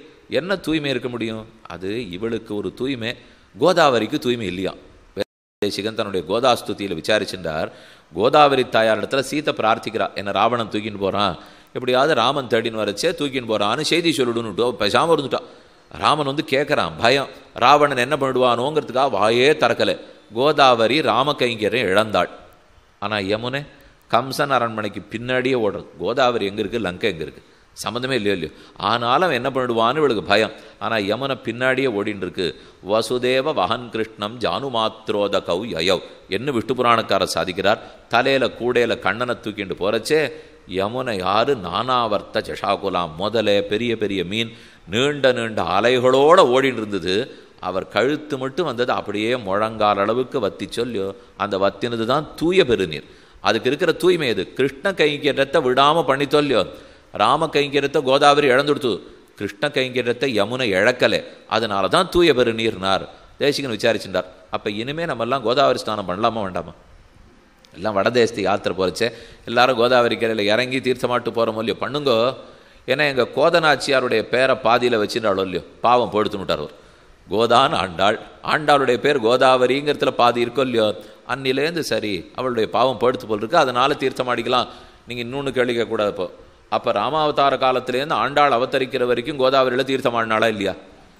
அது அடியானுக்கு தெரியாது, அது வேதாந்த தேசிகன்னு தான் நீங்கள் கேட்கணும். அவர் பாடியிருக்கிற விஷயத்தை சொன்னேன் இப்போ. ஆகவே கோதா அந்த நாச்சியாராலே கோதாவரிக்கு பெருமை, யமுனைக்கு அப்படி இல்லாமல் இயற்கையிலே பெருமை. தூய பெருநீர். எதனால் தூய்மை? கிருஷ்ண கைங்கரியம் கிடைச்சதுனால தூய்மை. கண்ணன் எப்பவும் வாய்க்கொப்பளிச்சுட்டே இருந்ததுனால தூய்மை. தூய பெருநீர். ரொம்ப உயரத்தில் போயிட்டு அப்புறம் கணுக்கால் அளவு வத்தி முழங்கால் அளவு வத்தி கொடுத்தாலும் இல்லையோ, இந்த அதே போல் கண்ணனுடைய திருவடியை பற்றினால் சம்சார சாகரம் முழங்கால் அளவு வற்றும்னு வச்சுக்கணும். ஏன்னா கண்ணன் திருவடியை தொடவே தானே யமுனையாறு வசுதேவருக்கு முழங்கால் அளவு வத்தித்து. ஆகவே வசுதேவ வகன் கிருஷ்ணம். தூய பெருநீர். பெருநீர் யமுனை துறைவனை. ரொம்ப தெளிவாக இருக்கிறா. பெருநீர் ரொம்ப பெரிய நீர். யமுனை இப்போவும் கடந்து போனோம்னா ஒரு சில இடத்துல 1 மைல் 1.5 மைல் ஆகலாம். கங்கை யமுனை எல்லாம் சின்ன நதிகளே கிடையாது. நம்ம தெற்கை எல்லாமே சின்ன சின்னதாக இருக்கும், ஆனால் வடக்கை எல்லாமே பெருசு பெருசாக இருக்கும். நம்ம வரைபடத்தையே பாருங்களேன், மேலே இப்படி இருக்குது, கீழே இப்படி வந்துருத்தோ இல்லையோ, மனசில் அப்படி வரக்கூடாது. அதை ஞாபகம் வச்சுங்க. ஏன்னா அங்கே நன்னா எல்லாம் விசாலமான மனசு சுவாமி, இங்கே குறுகிய மனசு சுவாமின்னு சொல்லிடக்கூடாது. ஏன்னா இங்கே என்ன உற்சவம் நீங்கள் நடத்தி பாருங்க, மிஞ்சி போச்சுன்னா கோவிலில் 2000 பேர் வந்தானுவா, இவ்வளோதான். வைகுண்ட ஏகாதசிக்கே ஸ்ரீரங்கத்தில் எத்தனை பேர் வந்து சேவிச்சா? அப்படி இப்படி கணக்கெடுத்து பார்த்தோம்னா ஒரு 50,000 பேர் வந்தான்னு சொல்லுவா. இதுக்கு மேலெல்லாம் இருக்காது. நம்ம ஒன்றா சொல்லிட்டு இருக்கலாம் 10 லட்சம் பேர் வந்தால் 4 லட்சம் பேர் இல்லை, கணக்கு போட்டு பார்த்தா தெரியும் அதெல்லாம் எதுவும் வந்திருக்க மாட்டா. இதே நிஜமாக ஒரு ஹோலி பண்டிகைக்கோ கிருஷ்ணாஷ்டமிக்கோ ராமநவமிக்கோ அயோத்தியில் ஒரு சரத் பூர்ணிமாவுக்கு துவாரகையில் இருப்பான எண்ணலாம் 4.5 லட்சம் பேர், சந்தேகமே கிடையாது. இது இப்போ இவ்வளவே இப்போ 3 கோடி பேருக்கு மேலே ஒரு நாளில் வந்து குளிச்சுட்டு போயிருக்காளே. அலகாபாத்தில் திரிவேணி சங்கமத்தில் இப்போ நடந்திருக்கு. இவ்வளோ பெரிய பிரயாக நடந்தது இல்லையோ கும்பமேளா. கும்பமேளாவில் ஒரு நாளைக்கு 30 லட்சம் பேர் தினப்படி வந்திருக்கா. கடைசி நாள் ஒரு நாளில் 3 கோடி பேர் தீர்த்தம் ஆடியிருக்காருனா அவளுக்கு அந்த தீர்த்தத்தில் ரொம்ப ஆசை. அதுவும் மொத்தம் கூட்டமாக இது கிருஷ்ண ஜென்மபூமி ராம ஜென்மபூமி அவள் திருவடிப்பட்ட இடம்னா தங்களது என்னது பணக்கோட்டீஸ்வரம் அது கொண்டு அங்கே தான் குளிப்பான். அவளுக்கு தனி வழியெல்லாம் போடவே மாட்டான். நமக்கு எதை எடுத்தாலும் முதல்ல அந்த தனி வழியை போட்டு கொடுத்தா அடுத்ததுக்கே நம்ம வருவோம். அவளுக்கு வேண்டியது 250 ரூபாய், இது 500 ரூபாய், அது 1000 ரூபாய், அது ஒன்றுமே கொடுக்க வேண்டாம். ஆனால் பெரிய மனுஷால்னா வேறு. அப்போ நம்மெல்லாம் எங்கேயோ பின்னாடி நின்றுருக்கோம் பாருங்கள். இது வடக்க கிடையவே கிடையாது. எந்த இடமா இருந்தாலும் திறந்துருக்கும். யார் வேணும்னாலும் ஒன்றா தான் போய் ஆகணும். ஒன்றே ஒன்று, பெண்களுக்கு முன்னுரிமை. அதை கண்ணன் பார்த்துனுட்டார். மற்ற எல்லா ஆண்கள் துவாரகையில் போய் சேவிச்சு பாருங்கள். கிட்டக்க போகிற அளவில் இப்போ நாங்கள்லாம் வித்வான்கள்லாம் போனால் நாங்கள் கிட்டக்க போய் நின்றுங்கன்னு ஒரு வித்வானுக்கு அங்கே ஒரு மரியாதையும் கிடையாது. சாமானிய பெண்ணு ஒரு இடைச்சி வந்தால் பக்கத்தில் போய் நிற்கலாம். இவர் சதுசாஸ்திர வித்வான்னா அந்த மூலையில் தான் இருக்கணும். அப்படி தான் கண்ணன் இன்றைக்கி அங்கே நடத்திட்டு இருக்கார். அவரை பொறுத்த வரைக்கும் அந்த சிறு பெண் குழந்தை வந்து சேவிச்சா அவள்கிட்ட இருக்கிற அவர் பக்தியை பார்த்துருக்கார். ஆக துயபெருநீர் யமுனை துறைவனை.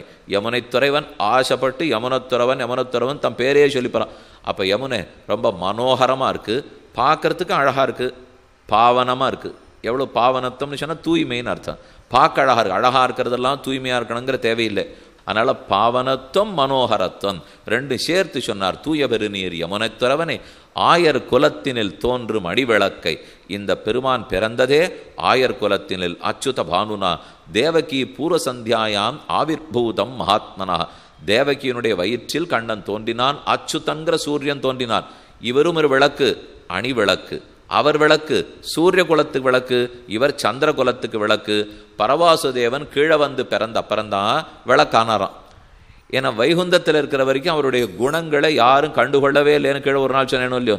வைகுந்தத்தில் பெருமானுடைய குணங்கள் பகலில் விளக்கேற்றினா போல இருக்கும். இப்போ இந்த விளக்கை யார் பிரிச்சா பார்க்க போறீர்கள்? இதே ராத்திரி இந்த விளக்கு இல்லைன்னா அதே போல் பெருமானுடைய பொறுமையோ நீர்மையோ கருணையோ எதுவோ வைகுந்தத்தில் பெருசாக அதுக்கு பயன் கிடையாது. ஆனால் கீழ்லோகத்தில் தானே பயன். அப்போ அந்த குணங்களை சேர்த்து இங்கு தெரியும்படி பிறந்தார். ஆயர் குலத்தினில் தோன்றும் அணிவிளக்கை. அணிவிளக்கை திருவாய்ப்பாடிக்கு மங்கள தீபமாக அவதரித்தவனை. தாயை குடல் விளக்கம் செய்த தாமோதரனை. தாய் பெற்ற வயிற்றுக்கு பட்டம் கட்டுகிறான் பெருமான். எது கொண்டு? இவள் தான் கண்ணனை கட்டி வச்சிருக்கா. மண்ணு குறுங்குடியாய் வெள்ளரையாய் மதில் சூழ் சோழமரக் கரசே கண்ணபுரத் தமுதே என் அவலங்களையாய் ஆடுக செங்கீரை ஆடுக ஆடுகவே என்று பெரியாழ்வாருடைய செங்கீரை பருவ பாசுரம். அப்படின்னா கண்ணனை யசோதை தம் முன்னாடி உட்காத்தி வச்சுக்கிறா. உட்காத்திட்டு சங்கீரை ஆடுறதுன்னுட்டு குழந்தைய அம்மா அப்படி முதுகில் கட்டிக்கணும். கட்டினுட்டு அதுங்க கையையும் இவ கையையும் சேர்த்து கொட்டுறதுக்கு, கிருஷ்ணாராமா கோவிந்தா கொட்டணுமோ இல்லையோ, அது கொட்டுறதுக்காக கையை பிடிச்சிக்கணும். அந்த குழந்தை முன்னாடி பின்னாடி ஆடும். அதோட தாயார் ஆடணுமோ இல்லையோ தான் சங்கீரை ஆடுறதுன்னு பேர். சப்பாணி பருவம் கொட்டுறதுங்கிறது கை கொட்டுறதுக்கு பேர். செங்கீரை ஆடுறது முன்னும் பின்னும் ஆடணும். அப்போ யசோத கண்ணனை பார்த்து சொல்கிறா, ஆடுக செங்கீரை ஆடுக ஆடுகவே மண்ணு குறுங்குடியாய் வெள்ளரையாய் மதில் சூழ் சோழமர கரசே கண்ணபுர தமுதே என் அவலம் களையாய், என்னுடைய அவலத்தை போக்கணும்.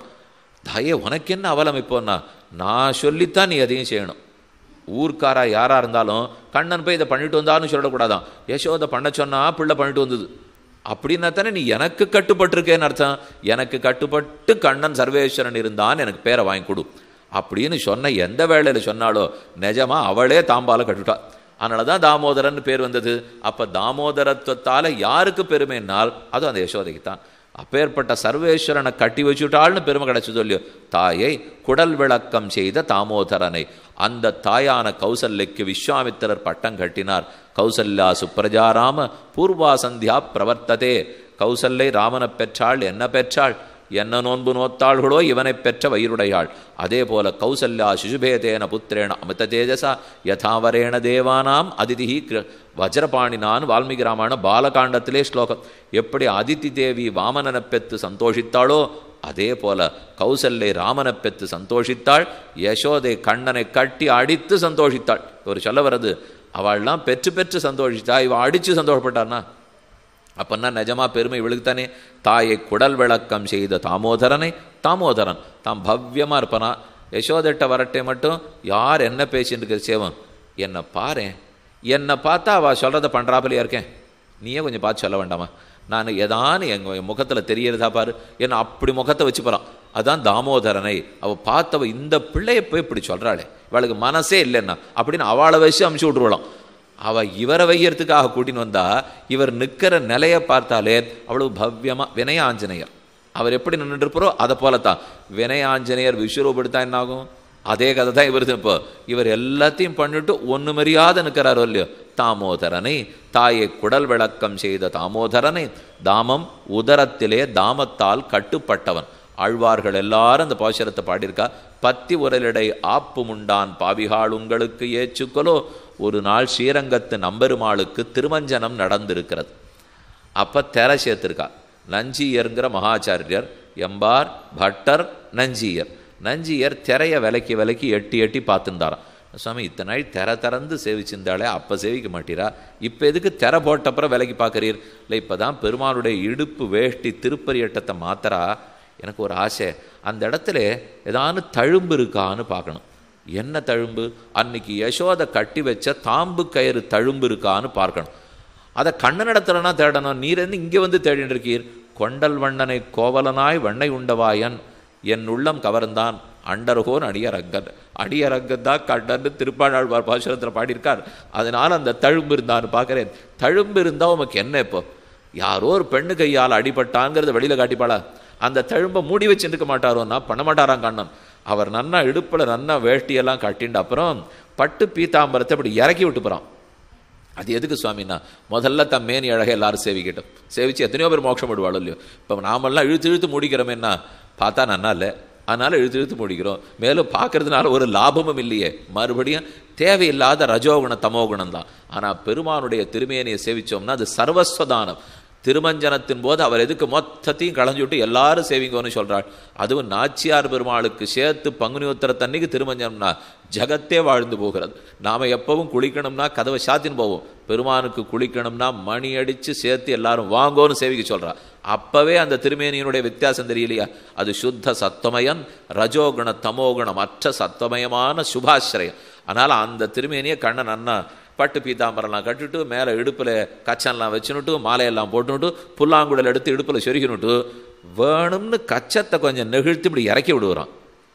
இது எதுக்கு இந்த பிள்ளை நித்தியம் பண்ணுறார் அப்படின்னு எல்லாரும் காசு. ஒரு நாள் ஒத்தி கேட்டுட்டா எதுக்கு பண்ணுறேன்னா, அம்மா எங்கள் அம்மா கட்டி வச்ச தழும்பு எல்லாரும் பார்க்க வேண்டாமோ?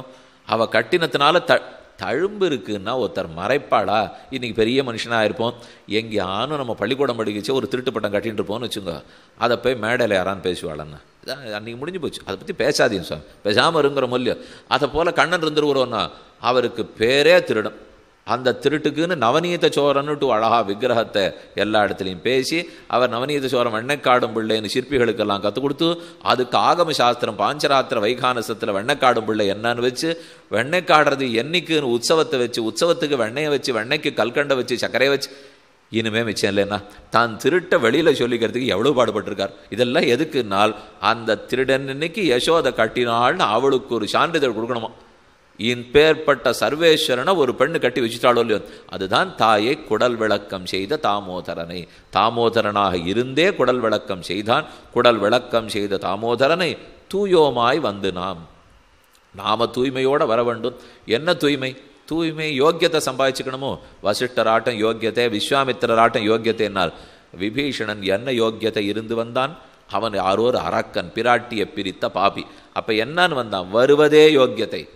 யோக்கியத்தை சம்பாதித்து வர வேண்டாம், இருந்தபடியே ஆகும். இவ்வளவு பெரிய கடலை தாண்டி விபீஷணன் வந்திருக்கானே, இறங்கி ஒரு முழுக்கு போட்டு குளிச்சுட்டு சரணாகதி பண்ண வந்திருப்பானா? அது கூட பண்ணது கிடையாது. அப்போ சரணாகதிக்கு முழுக்கு குளிச்சிட வேண்டிய தேவை கூட இல்லைன்னு அர்த்தம். எந்த தேவையும் பெருமாள் எதிர்பார்க்கறது இல்லை, தூய்மையை எதிர்பார்க்கிறான். உள்ளத்தில் தூய அன்போட வந்தால் ஏற்றுக்க போறார். அப்போ தூயோமாய் வந்து நாம் தூமலர் தூவி தொழுது சுத்தம் வேத்தி விபீஷணம்னு சொல்லுவார்கள். தூயோமாய் வந்து நாம் விபீஷணன் ராமனிடத்தில் சரணாகதிக்கு வந்தார். அவரை பார்த்த உடனே அப்படி கண்ணில் ஜாடையாக ராமன் சொன்னாராம், பீஷ்ணா நீ இருக்கிற லங்கைக்கு வந்து நான் உன்னை அங்கீகாரம் பண்ணியிருக்கணும். உன்னை ரொம்ப கஷ்டப்படுத்தி 4 அடி வர வச்சுட்டேன் இல்லை. விபீஷணன் நினைக்கிறான், அயோத்தியிலேருந்து இவர் ராமேஸ்வரம் வந்தது இவருக்கு பெருசாக படலை, நாம் 10 அடி லங்கையிலேருந்து ராமேஸ்வரம் வந்ததா இவருக்கு பெருசாக பட்டு கொடுத்து என்ன உத்தமன்னா அவ்வளவு தூரம் அவர் இறங்கி வந்ததை சொல்லிக்க மாட்டேங்கிறாரா. இன்னும் 4 அடி நான் வந்திருக்கலாமே விபீஷணா, நீ எதுக்கு அந்த 4 அடி வர வேண்டும்? ஒரு பக்தனை ஏற்றுக்கணுங்கிறதுக்கு அவர் தான் வர வேண்டுமே தவிர இவன் வரணும்னு அவர் ஆசைப்படுறதே இல்லை. அப்பா ஆண்டாள் சொல்றா, இதுதான் கண்ணனுடைய எண்ணம். ஆனால் அவன் உள்ளத்தை துன்பப்படுத்துறதுக்காக வந்து நாம் வந்துன்னு சொன்னால் அவன் வந்துன்னு இருக்கணும். அதை விட்டுட்டு நாம் வந்துன்னு இருக்கோம் இல்லையோ, இதுவே பெரிய விஷயம்தான். அப்போ தூயோமாய் வந்து நாம் வந்துனதடியேன் மனம் புகுந்தாய் புகுந்ததற்பின் வணங்கும் என் சிந்தனைக்கு இனியாயின்னு திருமங்கியாழ்வார் பாசுரம். எப்போ நீங்கள் திருநகரி திருமங்கியாழ்வாரை சேவிச்சாலும் திருமங்கியாழ்வார் பக்கத்தில் குமரவல்லி நாச்சியார் அவருடைய பெருமாள் சிந்தனைக்கு இனியான் கூடவே தான் இருப்பார். அவரைத்தான் சொல்றார், வந்து உனது அடியேன் மனம் புகுந்தாய். தேவரீருடைய அடியவனுடைய மனசுல நீ வந்து புகுந்தீர், அப்ப நீர் தான் வரணும். இப்ப நாங்க என்ன வந்திருக்கோம்? வந்து நாம் தூயோமாய் வந்து நாம் தூமலர் தூவி தொழுது. தூமலர் நல்ல மலர், 10 ரூபா 50 ரூபா ஷண்பக புஷ்பமா மனோரஞ்சித புஷ்பமா மகிழம்பூவா அதெல்லாம் கேட்கல. சூட்டு நன்மாலைகள் தூயனவேந்தி விண்ணோர்கள் நன்னீராட்டி அந்தூபந்தரா நிற்கவே ஆங்கோர் மாயினால் ஈட்டிய வெண்ண தொடுவுண்ணப்போன் திமிலேற்றுவன்கூன் கோட்டடை ஆடின கூத்து அடலாயிரதம் கொம்பினுக்கேன்னு திருவிருத்தத்தில் நம்மாழ்வாருடைய பாசம். சூட்டு நன் மாலைகள் தூயன. இது எப்போ தூய புஷ்பமாறுது? உள்ளத்தில் தூய்மையோடே. இதை சமர்ப்பிச்சதுக்காக நான் இன்றைக்கி 2000 ரூபாய்க்கு பூ சமர்ப்பிச்சிருக்கேன், நாளைக்கு ஒரு 20 லட்சம் ரூபாய்க்கு ஒரு உடன்படிக்கை கையெழுத்து போடுறதா இருக்கேன், கிடச்சிடுமோ இல்லையோ இப்படின்னு கேட்டால் தூய்மை போயிடுத்துங்கிறார். அப்படி இல்லாமல் நீ சமர்ப்பிச்சியானால் இன்னைக்கு இது என்ன வியாபாரமா? வியாபாரம் இல்லை. தூய மலர்களாய் கள்ளார் துழாயங் கணவளரும் குவளரும் எந்த புஷ்பமோ சமர்ப்பிக்கணும்னு ஆசை. தூமலர் தூவி தூவி எப்படி வேணா சமர்ப்பிக்கலாம். இப்படி ஏனகேனாபி பிரகாரேன யதா ததாவாபி எப்படி சமர்ப்பித்தாலும் ஏற்றுக்கிறார். பத்திரம் புஷ்பம் பலம் தோயம் யோமே பக்தியா பிரயச்சதி ததகம் பக்தி உபகிருதம் அஷ்னாமி பிரயத்தாத்மனா. உள்ளத்தில் இருக்கிற தூய்மை எதிர்பார்த்தானே தவிர புஷ்பத்துக்கு 10 20 விலைன்னு அவர் பார்த்தது கிடையாது. ஆக வந்து நாம் தூமலர் தூவி தொழுது. நாம் பெருமாள் கண்டிப்பாக கொடுப்பார்னு தெரியறது. நித்தியம் கோவிலுக்கு வரையில உங்களுக்கு ஒரு சந்தேகம், சுவாமி என்ன இவர் மோட்சம் கொடுப்பறோ மாட்டாரோன்னு சந்தேகம். அதனால தான் நித்தியம் வந்து வந்தேன் சுவாமி. அந்த சந்தேகம்லாம் எங்களுக்கு இல்லவே இல்லை. பின்ன எதுக்கு வந்துட்டுருக்கீங்கன்னா ஒரு சொந்த விஷயம் முக்தி கிடைச்சிடணும்.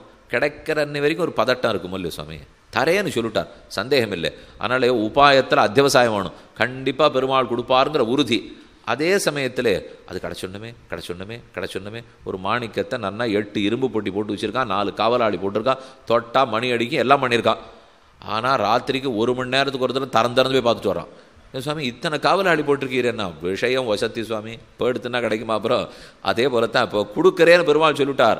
ஆனால் கிடைக்க போகிறது நான் பட்டிருக்கிற பாடு இத்தனை ஜென்மத்துக்கு கிடைக்குமாங்கிறானு இல்லையோ, அந்த ஆவலில் தான் ஆண்டாள் வந்து நாம்ங்கிறா. நான் வந்திருக்க வேண்டியதே இல்லை, அவரே வந்துடுவார். ஆனால் வந்து நாம் தூமலர் தூவி தொழுது தொழுது வாயினால் பாடி மனத்தினால் சிந்திக்க. வாயால் பெருமான பாடணும், தூவினது மட்டும் போராது, மேற்கொண்டு வாயினால் பாடுவது தொழுது. தூமலர் தூவி தொழுதுன்னு சொல்கிறாளோ இல்லையோ, தொழுகை எதற்காகன்னு சாதிக்கிறார். நாம் பெருமாளுக்கு புஷ்பம் சமர்ப்பித்தாலே இவ்வளவு கட்ட பண்ணுமா? குழந்தைகள்லாம் வேலை செய்யலேன்னு அம்மா புகார் பண்ணிகிட்டே இருப்பா. சரி, ஒரு நாள் விடுமுறை, ஞாயிற்றுக்கிழமை வந்தது. பொண்ணு பார்த்தா இந்த அம்மா முதல்ல வாயை பொத்த சொல்லணும்னா அதுக்காக இன்றைக்கி மொத்த வீட்டு வேலையை நம்மளே செஞ்சுடுறது அப்படின்னு கார்த்தால் சீக்கிரம் எழுந்திருந்து கிடுகிடுன்னு தலிகையெல்லாம் ஆரம்பித்து எடுத்து வச்ச உடனே அங்கேருந்து வந்தா என்ன பண்ணிட்டுருக்கே நீ அப்படின்னு பார்த்து கேட்டு, நீ தானே சொல்லிகிட்டே இருந்தேன் நித்தியம், அதனால தான் இன்றைக்கி நான் பண்ணலான்னு ஆரம்பிச்சேன். போரும் நீ எல்லாம் ஒன்றும் பண்ண வேண்டாம், ஏதோ சொல்லணும்னு சொன்னேன், அதுக்கு நீ பண்ணான்னு அர்த்தமா இப்போ அப்படின்னுட்டு அவள் ஏற்றினது எல்லாத்தையும் தான் கையை பிடிங்கி செஞ்சுட்டு போட போகிறாள் இல்லையோ. அப்போ பண்ணாத வரைக்கும் பண்ணலையேன்னு பண்ணுறேன்னு வந்துவிட்டால் மனசாகவே ஆகாது.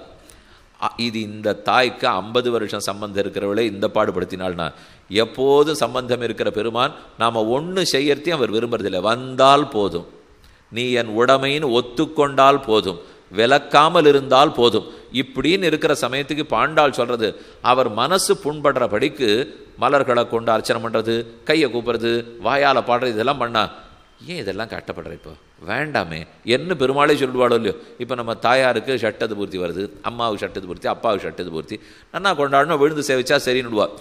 அதுக்கு மேலே இந்த பிள்ளைகளை தான் கஷ்டப்பட்டு பண்ணுறான்னு வச்சுக்கோங்க, அவளுக்கே ஆகாதது. எதுக்கு நீ போய் கஷ்டப்படணும்? இப்போ வேண்டாம். இது ஒரு சுவாமி சொன்னார், எங்கள் தாயாருக்கு நான் கஷ்டப்பட்டால் பிடிக்காது, அதனால தான் நான் ஸ்ராத்தத்தை 3 மணி வரைக்கும்லாம் பண்ணுறதில்ல சுவாமி. ஏன்னா நான் 3 மணி வரைக்கும் பட்டினி இருந்தால் எங்கள் அம்மாவுக்கு பிடிக்காதோ இல்லையோ. அவள் பார்த்து என் வயத்துக்கு போட்டிருக்கா. அதனால் அவள் போன பிற்பாடு நான் கார்த்தால் 9 மணிக்கே சாதம் முடிச்சுடுறது வழக்கம் போல். என்ன இந்த மாதிரி பைத்தியக்காரத்தனம் பண்ணக்கூடாது. அவள் ஏதோ பார்த்துட்டா வாஸ்தவம் தான், அதுக்குன்னு தர்மம் எப்போ சொல்லியிருக்கோ அப்போ தான் செய்ய வேண்டுமே தவிர தாயாருக்கு குழந்தையை பிடிக்கிறதுனால பண்ண வேண்டும். இப்போ கண்ணனுக்கு நம்மளை எவ்வளவு பிடிச்சிருந்து வந்தால் போருன்னு நினச்சிருந்தால் அதுக்கு மேலே நம்மளை உடம்பை வருத்தின்னு பக்தின்னு பார்க்குறோம் பாருங்கோ, அதை பற்றி வேதங்களில் கிடையாது. இதை போல் சில விஷயம் வேதத்தில் இல்லாததை நம்ம பண்ணாதான் நமக்கு மூட நம்பிக்கைன்னு நாஸ்திகால் பேச ஆரம்பிச்சுட்றான். சாஸ்திரம் சொன்னத்தை தான் செய்யணும். அதுக்காக நம்ம அவ்வளவு ஏன் இப்போல்லாம் அங்க பிரதட்சணை நிறையா, ஒரு 100 வருஷத்துக்கு முன்னாடி அங்க பிரதட்சணை பண்ணவே மாட்டான். எதுக்கு இப்போ நம்ம எதனா பெருமாள் நம்மளை உருளணும்னு எதிர்பார்த்தாரா? ஏதும் வேண்டாம், உருட்டி விட்ட பிரகலாதனை அவர் வந்து தாங்கிட்டு இருக்காரு. அதுக்கப்புறம் நம்மளை எதுக்கு உருட்டணும்னு பார்க்க போகிறாரு. இப்போ இது ஏதோ நம்மளை வருத்திண்டு பெருமானேங்கிறது இந்த சம்பிரதாயத்தில் இல்லவே இல்லை. வைதிக முறையில் நன்னா சாப்பிடலாம், நன்னா தூங்கலாம், திருப்தியாக இருக்கலாம், அனுபவிக்கிறது அவரையாக இருக்கணும். அவ்வளவுதான் சொல்லியிருக்காளே தவிர இதுக்கு மேலே நம்ம உடம்பை வருத்தி கொண்டு பலி கொடுக்கறதெல்லாம் இங்கே இல்லவே இல்லை. அதெல்லாம் பண்ண வேண்டிய அவசியமே இல்லை. இன்றைக்கி அரசாங்கம் சொல்லி இதெல்லாம் நம்ம நிறுத்தவே வேண்டாம். என்றைக்கோ நம்ம சாஸ்திரமே இது எல்லாத்தையும் நிறுத்தி கொடுத்து, நம்ம பூர்வாச்சாரியர்கள் இதை ஏற்றுக்கொள்ளவே இல்லை. எதுக்கு சொல்ல வந்தேன்? பெருமானுக்கு நாம் துன்பப்படுவது பிடிக்காது. அதனால் அவர் மனசை வருத்தி எப்படியான அவர்கிட்ட வாங்கிடணுங்கிறதுக்காக தொடராளாம். தூமலர் தூவி தொழுது இன்னொன்று எல்லாரும் பொதுவாக ஜனங்க பார்த்துட்டு இருக்கா, ஒரு கும்பிடு போட்டு வைப்போம். என்றைக்கோ நம்ம சாஸ்திரமே எல்லாத்தையும் நிறுத்தி கொடுத்து, நம்ம பூர்வாச்சாரியர்கள் இதை ஏற்றுக்கொள்ளவே இல்லை. எதுக்கு சொல்ல வந்தேன்? பெருமானுக்கு நாம் துன்பப்படுவது பிடிக்காது. அதனால் அவர் மனசை வருத்தி எப்படியான அவர்கிட்ட வாங்கிடணுங்கிறதுக்காக தொடராளாம். தூமலர் தூவி தொழுது இன்னொன்று எல்லாரும் பொதுவாக ஜனங்க பார்த்துட்டு இருக்கா, ஒரு கும்பிடு போட்டு வைப்போம் அப்படின்னு கை கூப்பலாமோ இல்லையோ. அதனால் தூமலர் தூவி தொழுது வாயினால் பாடி வந்ததே போதும், தூமலர்களை தூவினதே போதும், தொழுததே போரும், இதுக்கு மேலே பேச்சு வேறு. உவாச்ச வாயினால் பகவானுடைய நாமங்களை பாடினாள். வாயினால் பாடுறதுனாலே வாயினால் தானே. காதால் கேட்டா இதான் அர்த்தம் இருக்கா சொல்லுங்க? காதால் தான் கேட்பா. 2 கண்ணால் பார்த்தேன், பின் என்ன காதாலியாக பார்க்க போகிறேன்? பின் எதுக்கு சுவாமி இதோ கண்ணால் பார்த்தேன்? வாயினால் பாடினால் வாய் தான் பாடுறது, மனசகாயமே இல்லைன்னு அர்த்தம். பெருமானுடைய திருநாமத்தை சொல்லச்சே மனசு ஒப்பி வாய் சொல்லணுமோ இல்லையோ. வாய் சொல்லிட்டு இருக்கு, மனசில் பக்தி கூட இல்லை. அப்படி சொன்னால் கூட பெருமாள் மயங்கிடுவான். அப்போ வாயினால் பாடினா மனசு சகாயமே இல்லாமல் என் திருமாலிருஞ்சோலமலை என்னேனென்ன திருமால் வந்து என் நெஞ்ச நிறைய புகுந்தான் ஆழ்வார் பாசுரம். திருமாலிருஞ்சோலமலைன்னு சொல்லணும்னு சொன்னேன், பேரைத்தான் சொன்னேன். அதுக்கே பெருமாள் வந்துட்டார்னால் அதை போல வாயினால் பாடி மனத்தினால் சிந்திக்க, நம்முடைய மனசு நன்கு பெருமானை பற்றி சிந்திக்க.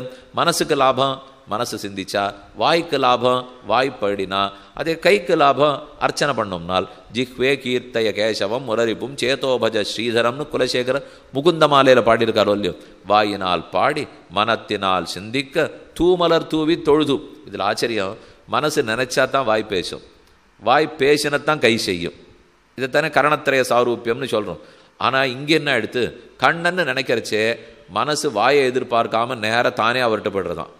வாயை மனசை எதிர்பார்க்காம அது மாட்டுக்கு பாட ஆரம்பிச்சுடுறதான். கையை வாக்கே எதிர்பார்க்காம அது மாட்டுக்கு தொட ஆரம்பிச்சுடுறதான். அதுக்கு தனித்தனியாக பெருமாள்கிட்ட ஈடுபாடு போட்டிருக்கு. சமயம் அந்த மாதிரி நடக்காதே. நான் இப்போ இவரை பார்க்குறேன், பார்த்தா மனசு முதல்ல இன்னார் நினைக்கணும், அப்புறம் தான் அவர் பேரை சொல்லி கூப்பிடணும், அப்புறம் தான் அவரை நம்ம கையால் கூழ்னு போகணும். அப்படி இருக்கோ இல்லையோ? ஆனால் பெருமானிடத்தில் மட்டும் மனசு தனியாக நினைக்கிறது, வாய் தனியாக முடியுமானால் அவர் அந்தந்த கரணத்துக்கு தன்னை தனியாக நினைக்கிற சக்தியை கொடுத்துடுறார். அது இவருக்கு மன தெரியாதே. அதனால தான் அவரிடத்துல மட்டும் மனசு தானே ஓடுறது, வாய் தானே ஓடுறது, கை தனியே ஓடுறது. மனத்தினால் சிந்திக்க தூமலர் தூவி தொழுது வாயினால் பாடி போயபிழையும் புகுதிருவான் நின்னனவு. நாம் ஏற்கனவே பண்ணியிருக்கிற பாபம், சரணம்னு சொல்கிறதுக்கு முன்னாடி பாபம், போய பிழை, அதெல்லாம் தீயிலிட்ட பஞ்சு போல போடும். தத்யதா இஷீகதூலம் அக்னௌ புரோதம் பிரதூயேத ஏவம் ஹாஸ்ய சர்வே பாப்மானஹா பிரதூயந்தே புஷ்கரபலாசே ஆபஹா நஸ்லிஷ்யந்தே ஏவமேவம் விதி பாபங்கர்ம நஸ்லிஷ்யத்தே. ரெண்டு அர்த்தம் சொல்கிறார். நாம் சரணாகதி பண்ணுறதுக்கு முன்னாடியும் பாவம் பண்ணியிருப்போம், பின்னாடியும் உயிர் போகிற அளவுக்கு இந்த லோகத்தில் இருக்கணும் இல்லையோ? இருந்தாலே கொஞ்சம் அறியாத்தனத்தால் சில பாபங்கள் வந்தே தீரும். பண்ண மாட்டோம்லாம் சொல்ல முடியாது. அன்னவாக இருந்தாலும் ரெண்டு பாபம் வரும் இல்லையோ? இந்த ரெண்டையும் பெருமாள் எப்படி போக்கி கொடுத்துட்றாருன்னா, முன்னாடி பண்ணியிருக்கிற பாபங்களை எல்லாம் நெருப்பில் போடப்பட்ட பஞ்சு போல் அழிச்சு விட்றாராம். பின்னாடி தெரியாமல் பண்ண போகிற பாபங்களே தாமரை இலையில் இருக்கிற தண்ணீரை போல் விலக்கி விட்டுடுறாராம். தாமரை இலையில் இருக்கிற தண்ணீர் அழியாது, தட்டினா ஷவடு இல்லாத போடுறது இல்லையோ? அதனால தான் ரெண்டு சாஸ்திர வாக்கியம் சொல்கிறது. முன்னாடி இருக்கிறத அழிச்சு விட்றார், பின்னாடி இருக்கிறத போக்கி விடுறார். தீயனில் தூஷாகும் போயபடியும் புகுதருவான் நின்னனவும் தீயனில் தூஷாகும் செப்பு மாயனை தாமோதரனை செப்பு. செப்புன்னு சொன்னால் சொல்ல அமையும்.